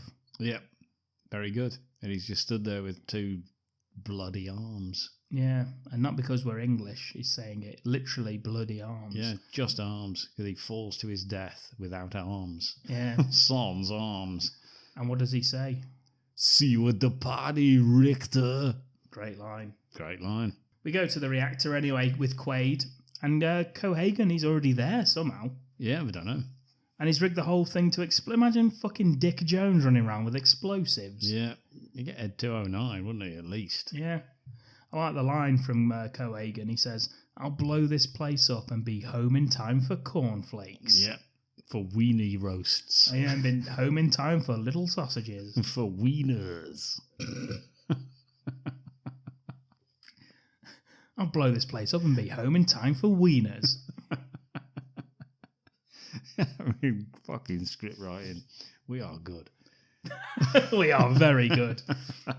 He's just about to kill Quaid when he's shot and wounded by Melina, who turns up. Fucking hell. He activates the bomb. Quaid does a little run and throws it down like I don't even know what the fuck it is, like a tunnel or some shit. Yeah, it's like, like in Star Wars where you've just got that very small reactor that he's supposed to be aiming at. It's like that, isn't it? Yeah. But he manages it. He does. And it detonates. And sorry for the spoilers there for Star Wars. Yeah, the film that's fucking 40 years old. 40? Fucking hell, where have you been? How old is it? 77, Star Wars. Fucking hell, it is old, isn't it, that? Fuck you. We did a fucking episode about it, didn't we? Yeah, it detonates and it depressurizes the fucking whole mountain because it blows a fucking massive hole in the side of it. Yeah, the glass is broken and everyone gets sucked off. Hooray! It's a happy ending. Happy ending for all. Quaid and Melina, they hang on to some lighting and rope power cables. Yeah, just some stuff that's conveniently there, really, isn't it? Yeah, Cohagen's hanging on to the side of the fucking reactor thing. He climbs up and he's like, "Do not start the reactor, it'll kill us all." And Quaid's like, "You idiot, let go of my goddamn arm." Let go of my dick, Jones.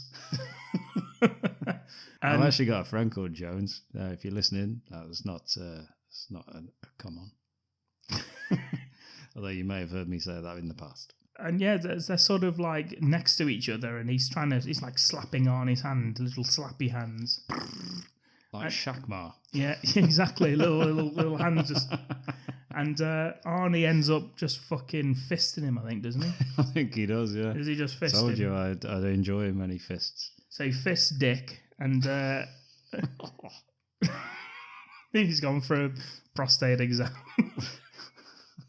Thank goodness I haven't got total recall of that. And Cohagen gets sucked out.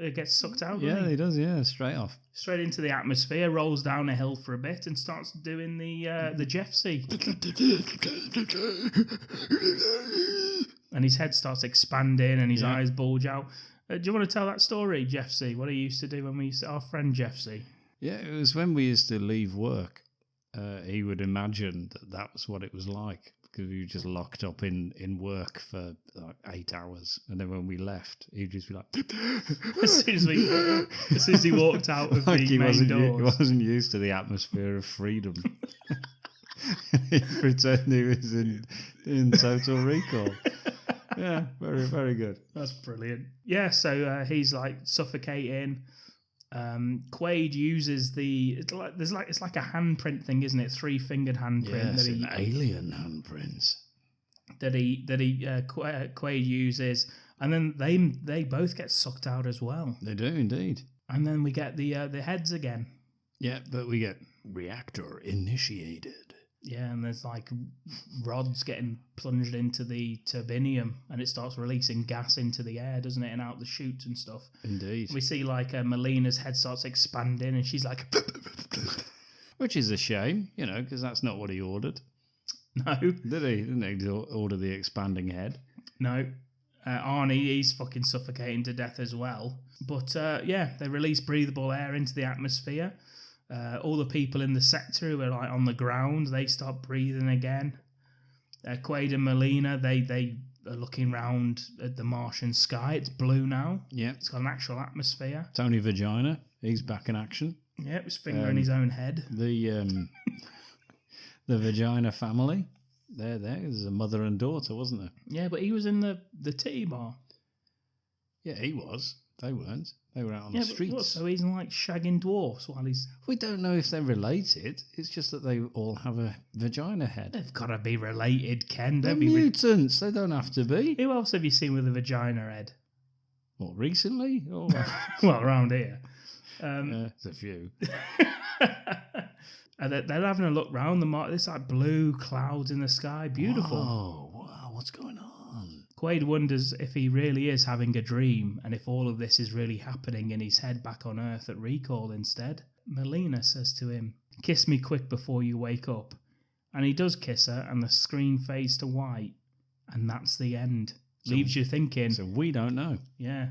What would you think? Would you say no, it was real, or would you think it was a dream? I'd hope it was real, because I really don't like it was all a dream bullshit. Yeah. Although, I mean, if it was going to be all a dream, then this is one of the most intelligent ways of doing it, I suppose. Yeah. I mean, everything he asked for does happen, so you would kind of assume, like, I would assume it was a dream, and I kind of like it's like, and also Philip K. Dick, he loves that. Like, if you ever read his things, a lot of it's like dreamy, all that sort of shit. Cubics are similar. But anyway, that's the end. Ken, body count, give it to me. What do you reckon? Ooh, 32. Ooh, miles off. Much more. Yes. 78. Oh, body count 77. Oh, fuck. Nice, man. 77 kills. Beautiful. Nice. Very nice. So where did this rank for you with Arnie films then? I think he's way up there. Yeah. Really good. So we've done The Running Man. Do you prefer this to The Running Man? I think yes. Yeah, me too. Yeah, this got the I don't know, it's like not being fucking pretentious, but this is more of an intellectual film, isn't it? It's more of a thinking film because, as you say, what is it at the end? Is it real? Is it a dream? Is it what the hell's happening? And we don't know. And I think I like that. I've always refused to accept it's a dream. Yeah. Just because I don't want it to be. Mm-hmm. I think no, he has. He's saved it. He's done it. He's done what we needed to do. Thank you very much. At the end. Yeah. Because that's what Arnie does. But no, I think it's a really, really good film. I really enjoy this film, and I enjoy it every time I watch it. Yeah, this is definitely one of Arnie's best films for me. It doesn't stop either. This is like it's like what is We're it? still watching it now. It's just under 2 hours, isn't it? Yeah. So it's like about what is it, 1 hour 50 or something like that? Yeah, something like that. Yeah, but it's pretty consistent in not stopping at all. Yeah, the only slow bit I thought was when they actually do get to Jacoby Shaddix in The Last Resort, because I think that slows it down a little bit because that's a bit talky and explaining stuff. But other than that, the film, he just wants to go to Mars, he has the implant, bang, done, sorted, fights. Yeah, gunfire. I think in every scene it's moving the plot along and moving the story along. Yeah. There's nothing that... There's no wasted moments. No, there's nothing that just sits there. But I say that like bits of it are a bit talky once they get there. Yeah, which I think, now I think about it, it might be the reason why I'm not a massive fan of action films nowadays, is that there's always got to be this scene where you see him with the family and with his kid, and this is what, and it's always like, I don't really need any of this shit. I like them at the beginning, and then we just fuck that off and get straight into it. Exactly, yeah. I like the we're so happy. We're the absolute pinnacle of happiness together. What a great family we've all got. And then they all get killed. And it's like, right, now let's crack on with an hour and 20 more minutes of revenge, please. Exactly. Like nowadays, I think it's almost like you need to be beaten over the head with why this guy's doing it. He can't just be a badass out for revenge. There's also got to be here's like loads of scenes of him with his family, so you know how much he misses them. And it's like, you don't really need all of that shit. No, just see it at the beginning. People generally do. Yeah. I would imagine if my family were killed, I'd kind of miss them. I'm going to have to, just let you know that. Yeah. You'd assume so. Yeah, you don't need flashbacks to like nice moments. It's like halfway through. It's like no one just get fucking kill people. I want to look at a photograph and have a 10-minute flashback about that photograph being taken. Yeah, it's like the first John Wick. He just misses his dog. That's fine. Let's get on with it. Yeah. That should have been the entire motive for 4 films. Yeah, we didn't have to should have been the whole thing. We didn't get flashbacks of him walking him in the park and fucking doing that sort of shit. Go fetch. Yeah, playing frisbee. Whoa! When he brings it back, that's Keanu Reeves' reaction. Yeah, because he threw that away. Yeah, he didn't even want that ball. That dog brought it back. Whoa! Is that your Keanu Reeves impression? Whoa! Is it? Yeah. Do your own Wilson impression. Wow. All right, okay. I didn't think it was different. It's very different, isn't it? It's way different. There's subtle nuances there I was unaware of. Hello, everybody. This is my impression of Richard Dreyfuss. Richard Dreyfuss. Hello. So, Ken, is this being inducted into the Bad Movie Cult? Not at all. Absolutely not. No chance. Not a chance. No, this is not bad in any way. It's brilliant. It's got a lot of stuff that perhaps could have been in worse hands than Verhoeven's. Yeah. Even if, obviously if somebody else had done it, it could have been. I've never seen the remake, by the way. So me neither. Is it Colin Farrell that's in that? Yeah. Yeah. It may well be absolutely fucking dog shit, the remake, and I've no interest in watching it. No, I haven't seen the other, like the RoboCop remake either. Nah, not interested in that. No. Is Colin Farrell in that? Don't think so. Or have I made that up? Michael Keaton. Do I get them confused? You're getting Colin Farrell and Michael Keaton confused. I know Michael Keaton's in the remake. I get Michael Keaton and Michael Ironside. Because they're both called Michael. My God. Shit. So not inducted into the Bad Movie Cult. We're both agreeing. Great film. No, it's a classic of the 80s action. It survives that. I say it's 1990, but very much in the 80s style of action film. No, I just think it's brilliant. In lesser hands, it could well have been. Yeah. But no. There's too much. Again, I'm going to say intelligence, but I don't know. I mean, yeah, I'm going to use the word intelligence again. But there's too much intelligence in this film for it to be like that. And I think all of Verhoeven's films, apart from perhaps Showgirls, he does sort of lend itself to, he knows what he's doing and he knows what he's trying to do. Showgirls is very intelligent. I'll have you know. When we do the episode on it, I'll tell you why. Well, yeah, that's absolutely fine. I was just about to say, we need to do Showgirls. Well, you said that to me before this podcast even started. So yes, and I'm still waiting. And I'm waiting for the film pitch. Oh, it's alive! It's alive! It's alive! I was thinking, right, I'm sticking with the same sort of thing of memories. Are they real? Are they not real? But Arnie's in it, and he's having memories of previous films he's done, and he's thinking that they're real. So he's in each character again. So it's basically a huge ensemble cast of previous villains, previous associates, friends, and they're all in it. I don't know what else. Nice, I like it. Yeah, but he just keeps having flashbacks to movies he was in, and he thinks they're real. So does he star as Arnold Schwarzenegger? Yes. And then he's like... in hospital, having an operation, and that's what triggers... the brain... The brain fluctuation. Yeah, and that's it. I just remember what the name of this film was. Go for it. isn't it? Can you remember it? No, I can't. I didn't write it down. I'm sure it was something like Wake Up Arnold or something like that. It was, yeah.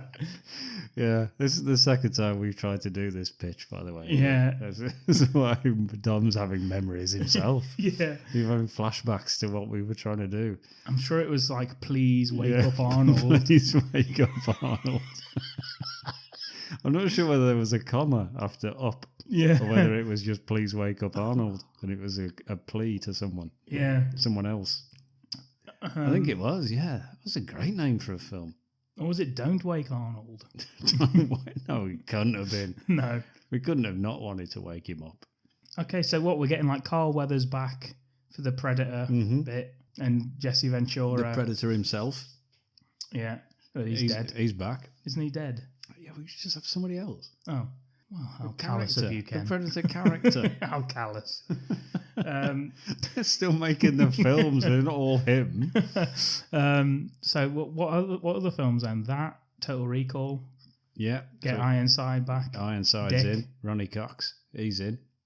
Is he still alive, Ronnie Cox? Bennett, he's in. He's still going, isn't he? Jimmy Bennett. Yeah, Little Bollocks. The Little Bollocks from... No, Vernon Wells. There we go. Vernon Wells. Yeah. I was there thinking, okay, I know his name. Yeah, Vernon Wells. He's in. We're having Charles Dance from The Last Action Hero. Of course we are, yes. We can have the kid from that as well. He's about 30 odd or something now, isn't he? Yeah. Yeah. No, actually, let's not have him because nobody will recognise him anymore. No one gives a fuck about that kid. We can have Miko Hughes from Kindergarten Cop. Richard Tyson. There you go. He can be in it. Dominic. He can be in it. They lied to you, Dominic. We got loads of people. Yeah. It's amazing, this cast. Jamie Lee Curtis, she's in it. Yeah. Linda Hamilton. Yeah, she's in it. Sharon Stone. Oh, yeah, she's in it. Tom Hanks' wife. What about Jamie? No. I love you, Jamie. I don't know, actually. What's he doing these days? Hang on, no, we can't just have people. All right, we need a plot, though. We need, like, what? I don't think we fucking do, Ken. No. What, would they just all turn up and say hello and then leave? I think he goes into each one, and as he does, he needs to kill the bad guy in each one, and then he gets to take the companion with him to the next one. Or at least, no. I don't know, because most of the people we're talking about are the bad guys. Well, they all just get killed. What I'm talking about here is what I want is the first one to be Predator. Yeah. And then he takes Carl Weathers with him for the rest of the film. Well, obviously, yeah. Yeah, that's what I want. That's fine. Okay, right. But he also takes Predator. No, he's the bad guy. Yeah, he follows him. What do you mean? He's not a fucking dog. He's a fucking predator. No, go home, Predator. Shoo. Go on, shoo. I don't love you anymore. Go on. Look, it's a shiny red ball. Go fetch it. And Carl Weathers runs. No, Carl, not you. Yeah, and he brings it back and he goes, whoa. What, Keanu Reeves? Hey, see, was that good? That was my Keanu Reeves. Yeah, that was my impression of your impression of Keanu Reeves. Whoa. Yeah, so there you go. That's what he does when he brings the ball back. He does it in a lot of films. That when he like in the Matrix. Predator. Oh. Predator doesn't go whoa. No, he doesn't. He could do though because he could copy him, couldn't he? He just does the Billy laugh, doesn't he? Oh no, that's the end of Batman, isn't it? Yeah. Yeah. He also takes the Predator. So the Predator and Carl Weathers go with him in all of the other films. Well, that's a bit cheating, isn't it? Charles Dance is a fucking predator. Yeah. He's got one eye. Yeah, I know, yeah, but he said, if God made man in his image, it'd be me. And then he gets his head blown off. You see the 3 fucking spots on his head. Like that. Oh, shit. Yeah, and the hatchet guy, he's got a fucking axe against a fucking machine gun on the Predator's arm. A laser gun. Which baddie then? We've got to have a bad guy. Can't just have Arnold Schwarzenegger and Carl Weathers killing everybody. I'd watch that. What do you mean? To be honest. What are you talking about? Of course you would. The main overarching bad guy is Arnie himself. What? Yes. What, in a mind implantation It's device? Hauser, yeah. Hauser himself, Doogie Hauser, MD. Yeah, fucking... is played by Arnold Schwarzenegger. Hauser from Total Recall, he has to fight himself. T2, Terminator. Robert Patrick. No, Terminator, the first one. Arnold Schwarzenegger. Fights himself. As the Terminator. Fights Arnie, Normal, and Carl Weathers, and Kyle Reese. And Predator. Not Predator, no. He's not allowed in. Imagine Predator He's versus a bad Terminator. guy in the first one. Oh, Terminator versus Predator. Hey, save it for another pitch, my friend. Jesus. Remember when we did Predator versus Mattress? Yes. We did every movie. Yeah, we've already done that, Ken. You're not getting better than Predator versus Mattress, so I don't know why you brought Terminator in. You bloody fool. That was on our Mac and Me episode, which those looking through our episodes will not find. It was on the Every Movie Ever podcast. Yes. Check it out. Yeah, and we did a Mac and Me collaboration. To this date, our only collaboration. Yeah. We've been asked, but, we're lazy. Yeah, a lot of the people have asked, and thank you very much for asking. It's nice that you've asked us. However, you're all in America, and it's a bit fucking early for us. Yeah. Or late, depending on where you are. A bit difficult. Yeah. And we work for a living, don't we? You fucking schlubs do. Yeah, but we do appreciate it. As Don said, we really do appreciate the requests. Please do keep asking. Yeah, maybe one day we'll say one day yes. we will. Yeah, one day we bloody will. Anyway, enough of that. So what we got? Arnie, Yeah. he falls. He's painting his house. He falls off the roof. Yeah. Hits his head. Yeah. Has emergency brain surgery performed by maybe someone from a film where everyone will be like, nice little nod to an Arnie film. Maybe, or Stallone, just in a little cameo, plays the... Doctor? Yeah. Dr. Stallone. Yeah. He's not the one who's had brain surgery, is he? Sounded me like you. Dr. Stallone. Yeah, and his nurse is Van Damme, just like doing the splits in the dress. Passing him the tools needed. Boingy, boingy. Yeah. Yeah, okay. Dr. Stallone, are they called Nurse Van Damme? Dr. Stallone and Nurse Van Damme. Okay, and they're in. They're just little cameos at the beginning. Oh, I was going to write Nurse VD, but... No. Nobody wants that from the nurse. And the guy who does the anaesthetist, that's Chuck Norris. Yeah, what does he do? Just looks at him sternly. Just punches him out. That's how he puts him to sleep. I like how we cast a man in the nurse. Well, I suppose that's forward thinking because there is male nurses, isn't there? Of course there are. Well, he is in a dress, but that's also, sign of the times. Men can wear dresses. The fuck's it got to do with anyone else? Yeah. The hell, man? Yeah. Leave us alone. Chief of medicine in this hospital. She comes in to see how he's getting on. Yeah. Rothrock. Yeah, she is. Chief of medicine? Yeah. That's a thing in a hospital? Yeah. The chief of medicine? Mm-hmm. Okay. She comes in, see how he gets on. There's ninjas attacking. Does the splits? Van Damme and Stallone. Well, maybe not Stallone, but her and Van Damme, they sort him out. Stallone's got a gun, hasn't he? Yeah.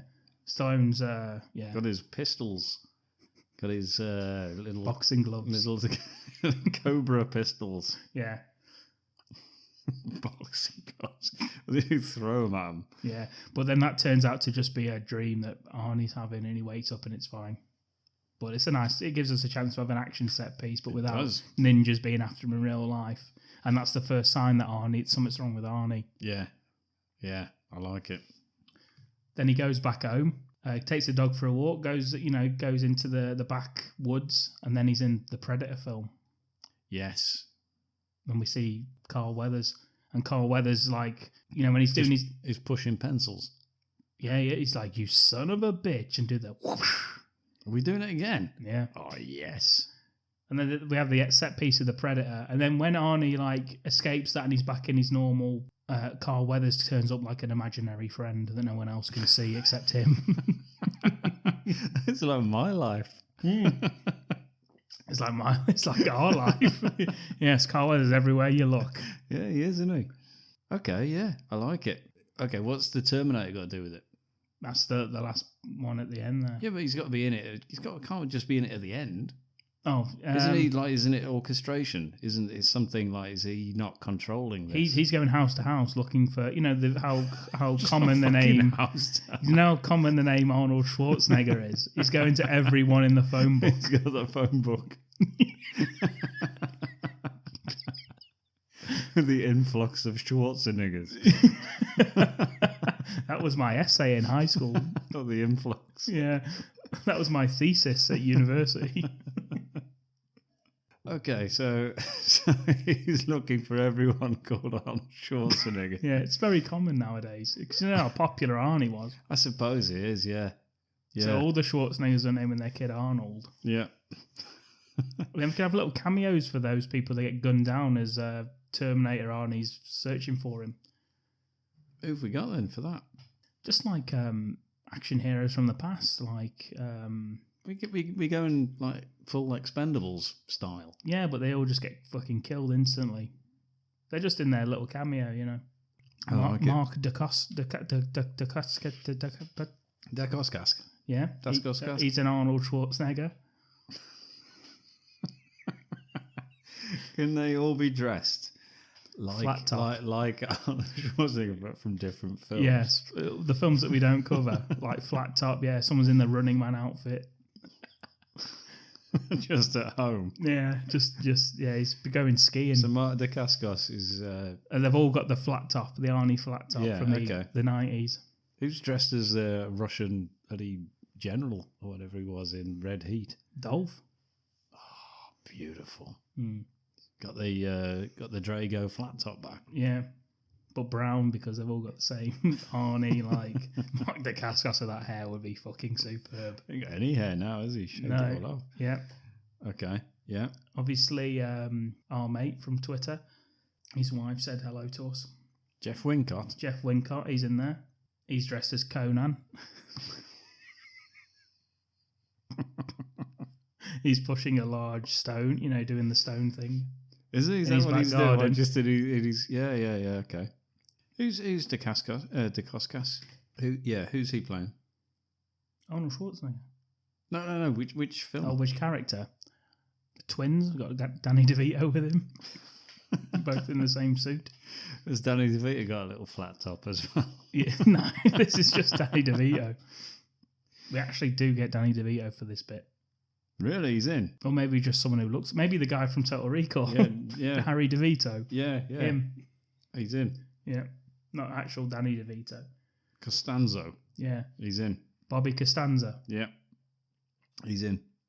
Brilliant. That's great casting. Who else could we have? Speakman. I like it. Jeff Speakman. Yeah. Dressed as Mr. Freeze. Not sure why, but yeah, he is. Yeah. Yeah, he's in. Seagal. Would he do a cameo as Arnie? Who wouldn't? That's true. Has Arnie ever done a film where he's fat? What? Very, very inappropriate. Junior. It's harsh, but he's in. It's the gal, flat top, giving birth. Yeah. And then he comes and shoots him in the head mid-birthing scene. And the baby. Yeah. Okay. Who's shooting everybody? Arnie is Terminator 1. As the Terminator, yeah. All right, okay. That's all right then. We see that throughout the film where he's trying to hunt down Arnie. And the real Arnie's trying to find out. Trying to find out all the other Arnold Schwarzeneggers. So What, are they both looking through the phone book? Well, no, the real Arnie's trying to get his brain fixed. So he's trying to see Dr. Stallone again. But he's gone away on urgent business. So it's like a road movie with him and imaginary Carl Weathers. And they drive. Has Carl Weathers got the Jedi glow to him? Carl Weathers is just dressed like he is in Predator. He's just in army fatigues. Oh, right, okay. That's why people can't see him. Yeah. Yeah. Yeah, well, he's like in Arnie's imagination. But as they're driving to get to wherever Stallone is, they're driving through the films that Arnie was in. Okay. And meanwhile, Terminator's after him. Oh, wow. That's pretty good, isn't it? So he goes through Predator. He goes through... What else could he go through? Does he do the Running Man, or have we already covered it with Dacascos in the suit? Or was that Speakman? I thought you said he was in Twins. Dacascos. Oh, sorry. Who's in the Running Man? Nobody's suit? in the Running Man. Yeah. So we'll do Running Man. Yeah. Who's in that one? The fucking big fat baby man. Whatever the fuck his name was. You know, the electric Dynamo. Yeah. He can't play. What? He's playing himself. He's playing Dynamo again. Well, just someone who looks like him. We don't really need him exactly, do we? I thought we were doing Arnold Schwarzenegger characters. Yeah. The Terminator isn't going through this. I'm talking about what the actual Arnie's going through now. Oh, right, okay. Yeah, so throughout the film, peppered, you'll see the Terminator killing random other Arnold Schwarzeneggers. Yeah. But also we need Arnie to relive scenes from films, don't we? So we've done The Predator. This is how he gets Carl Weathers to come with him. Okay. Now Are we it's going to Running get Man. Is Dynamo going to join him on the rest of the adventure as well? No, it's just Carl Weathers as the only companion. Hey, Christmas tree! Yeah, Like so he that. fights him. Okay. Maybe he fights Chainsaw Man from that one as well. Buzzsaw. Yeah. You're not very good at remembering the characters, No. are you? No. Who's the main bad guy in that? He's probably dead, isn't he now, actually, that guy? Who played the game show host sort of person. Oh, I don't know if he is. Yeah. So he just fights, he basically fights the Running Man bosses through the boss levels, like the fucking ice hockey guy. No, you can't. I mean, fighting everyone again. That's the same But film. all in then, one isn't go. it? No. Him and Carl Weathers against them three. I'd do that. No, you've got to have him against just against Killian and Sub-Zero. I'm pretty sure Killian's dead though, isn't he? The guy who played him. So what? We'll get Gene Pitney to do it. I love our references to Gene Pitney. I don't mind, sorry. I'm not sure you've ever referenced Gene Pitney. I'm not sure I know who he is. He looks like, I'm way too young for that. Looks like Killian. It could be Jesse Ventura. Captain Freedom or whatever the fuck he's called. Yeah, but he refused to join in at the end though, didn't he? He just left. Yeah. He just walked out because he didn't appreciate it. Yeah. So it can't be him because he was never really a bad guy. Maybe it should be Buzzsaw then. He's like the most sort of iconic one you think of in terms of the bad guys, isn't he? Okay. All right then. But then it's Buzzsaw against two of them because Carl Weathers is with him. Yeah. So what? Okay then, there we go. It's tough luck, isn't it? Yeah. When he does the Total Recall bit, who's he fighting then? Ironside or Sharon Stone? Both. One each. Little cameo for the three-titted woman. That's how he knows he's in the Total Recall bit because he sees her at the bar. If they go to a bar, they stop off at a bar. If she'll do it. Well, we just get someone else. We stop off at someone the bar. else with three tits. Yeah. Shouldn't be that hard to find. Just search around here. Harsh. Yeah, they stop off at a bar along the way, and as he gets into the bar, he notices that there's a hooker at the bar who comes over and opens her top, and she's got three tits, and that's how we know we're in Total Recall. That's what hookers do. Just walk over and open their... Well, that's what she does in Total Recall, isn't it? Yeah. It's not so aggressive about it, Ken. That's a fucking film, isn't it? They Ken, don't do that. Ken, you don't need to be aggressive when you agree with me on things. Sorry. It's alive! It's alive! It's alive! A bit of Jingle All the Way? How the hell do we do that? Who's he fighting then? Brainiac or whatever his name is. I said it's Sinbad, didn't I? Yeah, can't be though because he's ill. You can't replace it. No one can replace Sinbad in that role. No. Okay. Well, I guess we missed that one then. Yeah, that's a shame. It would have been nice to have done the parade again with the Turbo Man, the fighting bit. And the Terminator. Yeah. Just cutting a swathe through the entire parade. That could be. He's just dressed as Turbo Man, and Carl Weathers is dressed as Booster, and they've got to escape from Terminator, who's going through the parade, killing. Yeah, why not? Yeah, let's do that. Let's do that. Yeah, I like that. I guess you'd have to have Robert Patrick back in. Yeah, we've got. That could be like the one before Terminator 2. The one before Terminator 1. He does the Iron Foundry thing. Carl Weathers in the Iron Foundry. Robert Patrick. You've still got Vernon Wells. That's true. Still got him in there. That could be before that. I think they get through the Iron Foundry and then that's when they fight Arnie as Terminator. So you do 2 first and then 1. Okay, so we are going to miss out quite a lot though of Schwarzenegger films. We can't do them all, can we? No. That would be too many. No, yeah. You could do when they're driving through, you could just go quickly through some of them. We see little cameos from certain films. I'd like to do a Conan one, a bit of sword and James Earl Jones. Yeah, or Arnie, no. Just says that as he goes past. What about is Richard Tyson going to be in this or not? Yeah, why not? Or we kicked him out? No, he could be in it. How old's Arnold Schwarzenegger's kids now? Well, Patrick's in films, isn't he now? How old's he then? I don't know. About 20 odd. 20 something, yeah. Maybe he could get kidnapped by Patrick Tyson. By Richard Tyson. Richard Tyson, yeah. Who's trying to convince him that it's his son. Yes, exactly. And he has to get his ferret to help him. Yeah, okay. Yeah. Yeah. He's gone back to his house for supplies for the road trip. And Miko Hughes can come in and he can say, girls have a vagina, boys have a penis, at least at birth, but it really is their choice. Nowadays. Yeah. And then he just says, apologies for anyone who's offended by that.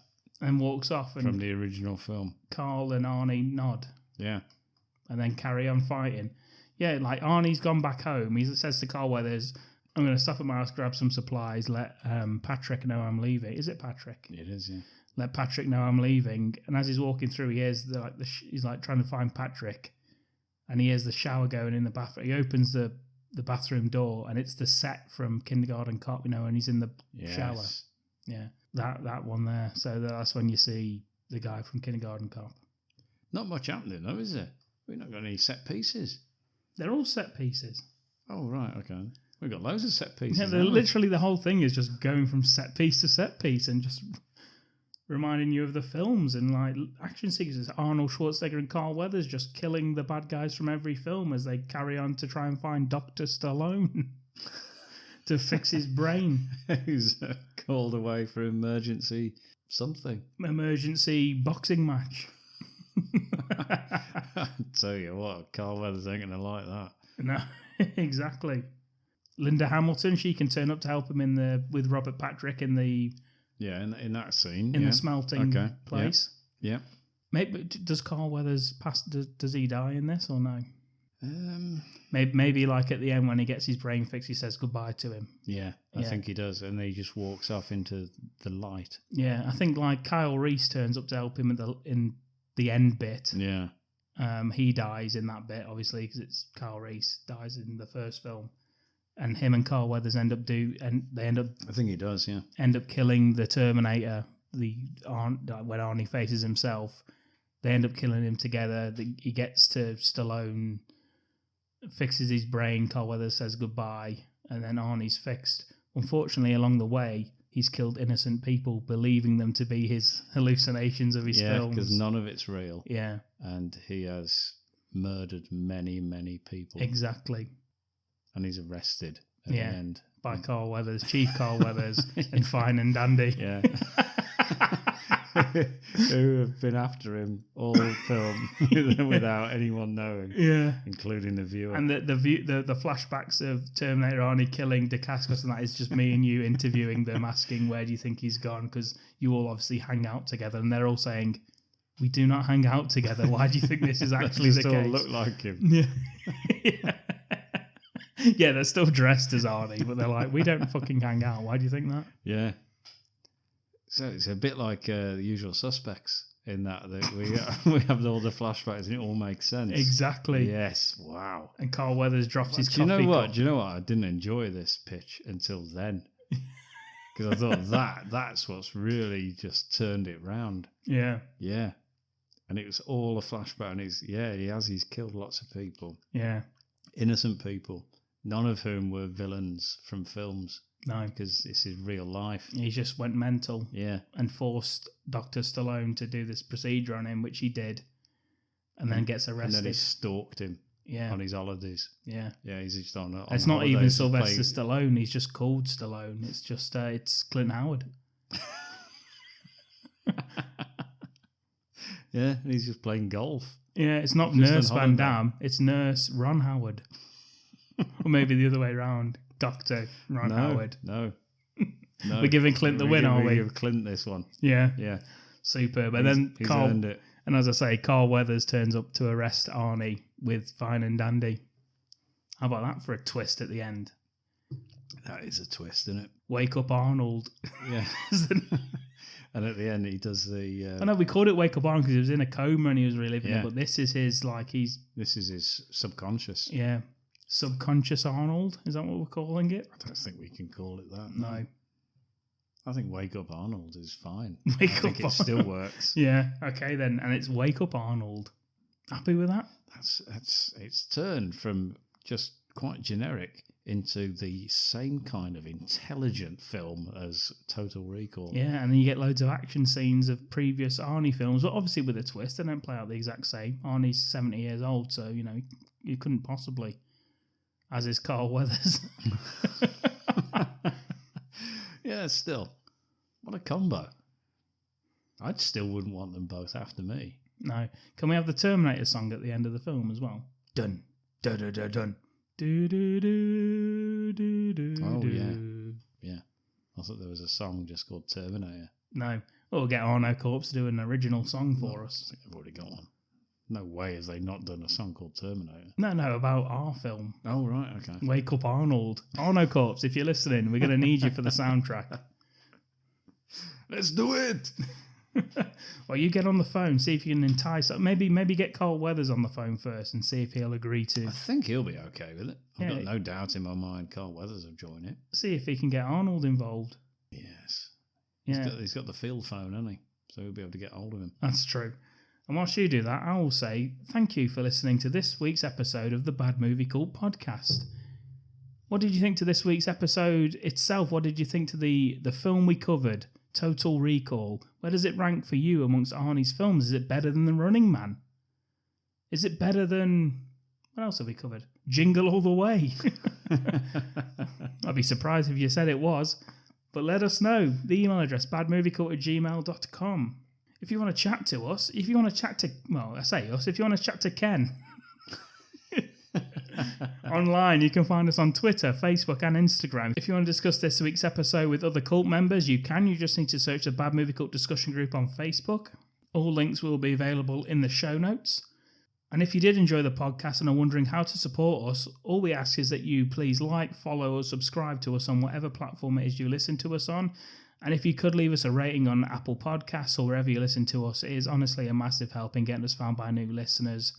You can find all previous episodes as well as written reviews of films not covered on the podcast on our website. That's www.badmoviecult.com.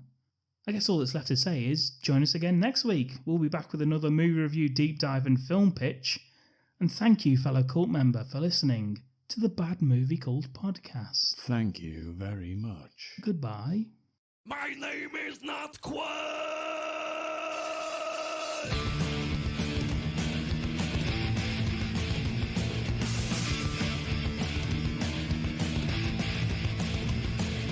What the fuck did they do wrong? Suddenly I see I don't belong. I come back the future, don't know the past. Thoughts in my mind don't seem to last. My whole life is just a dream. Now I know what they could have been. It was so blind, the mouths of Oz. With wholesale memories, I'm in charge. Get your ass to balls. Get your ass to balls. Yeah, the glass is broken and everyone gets sucked off.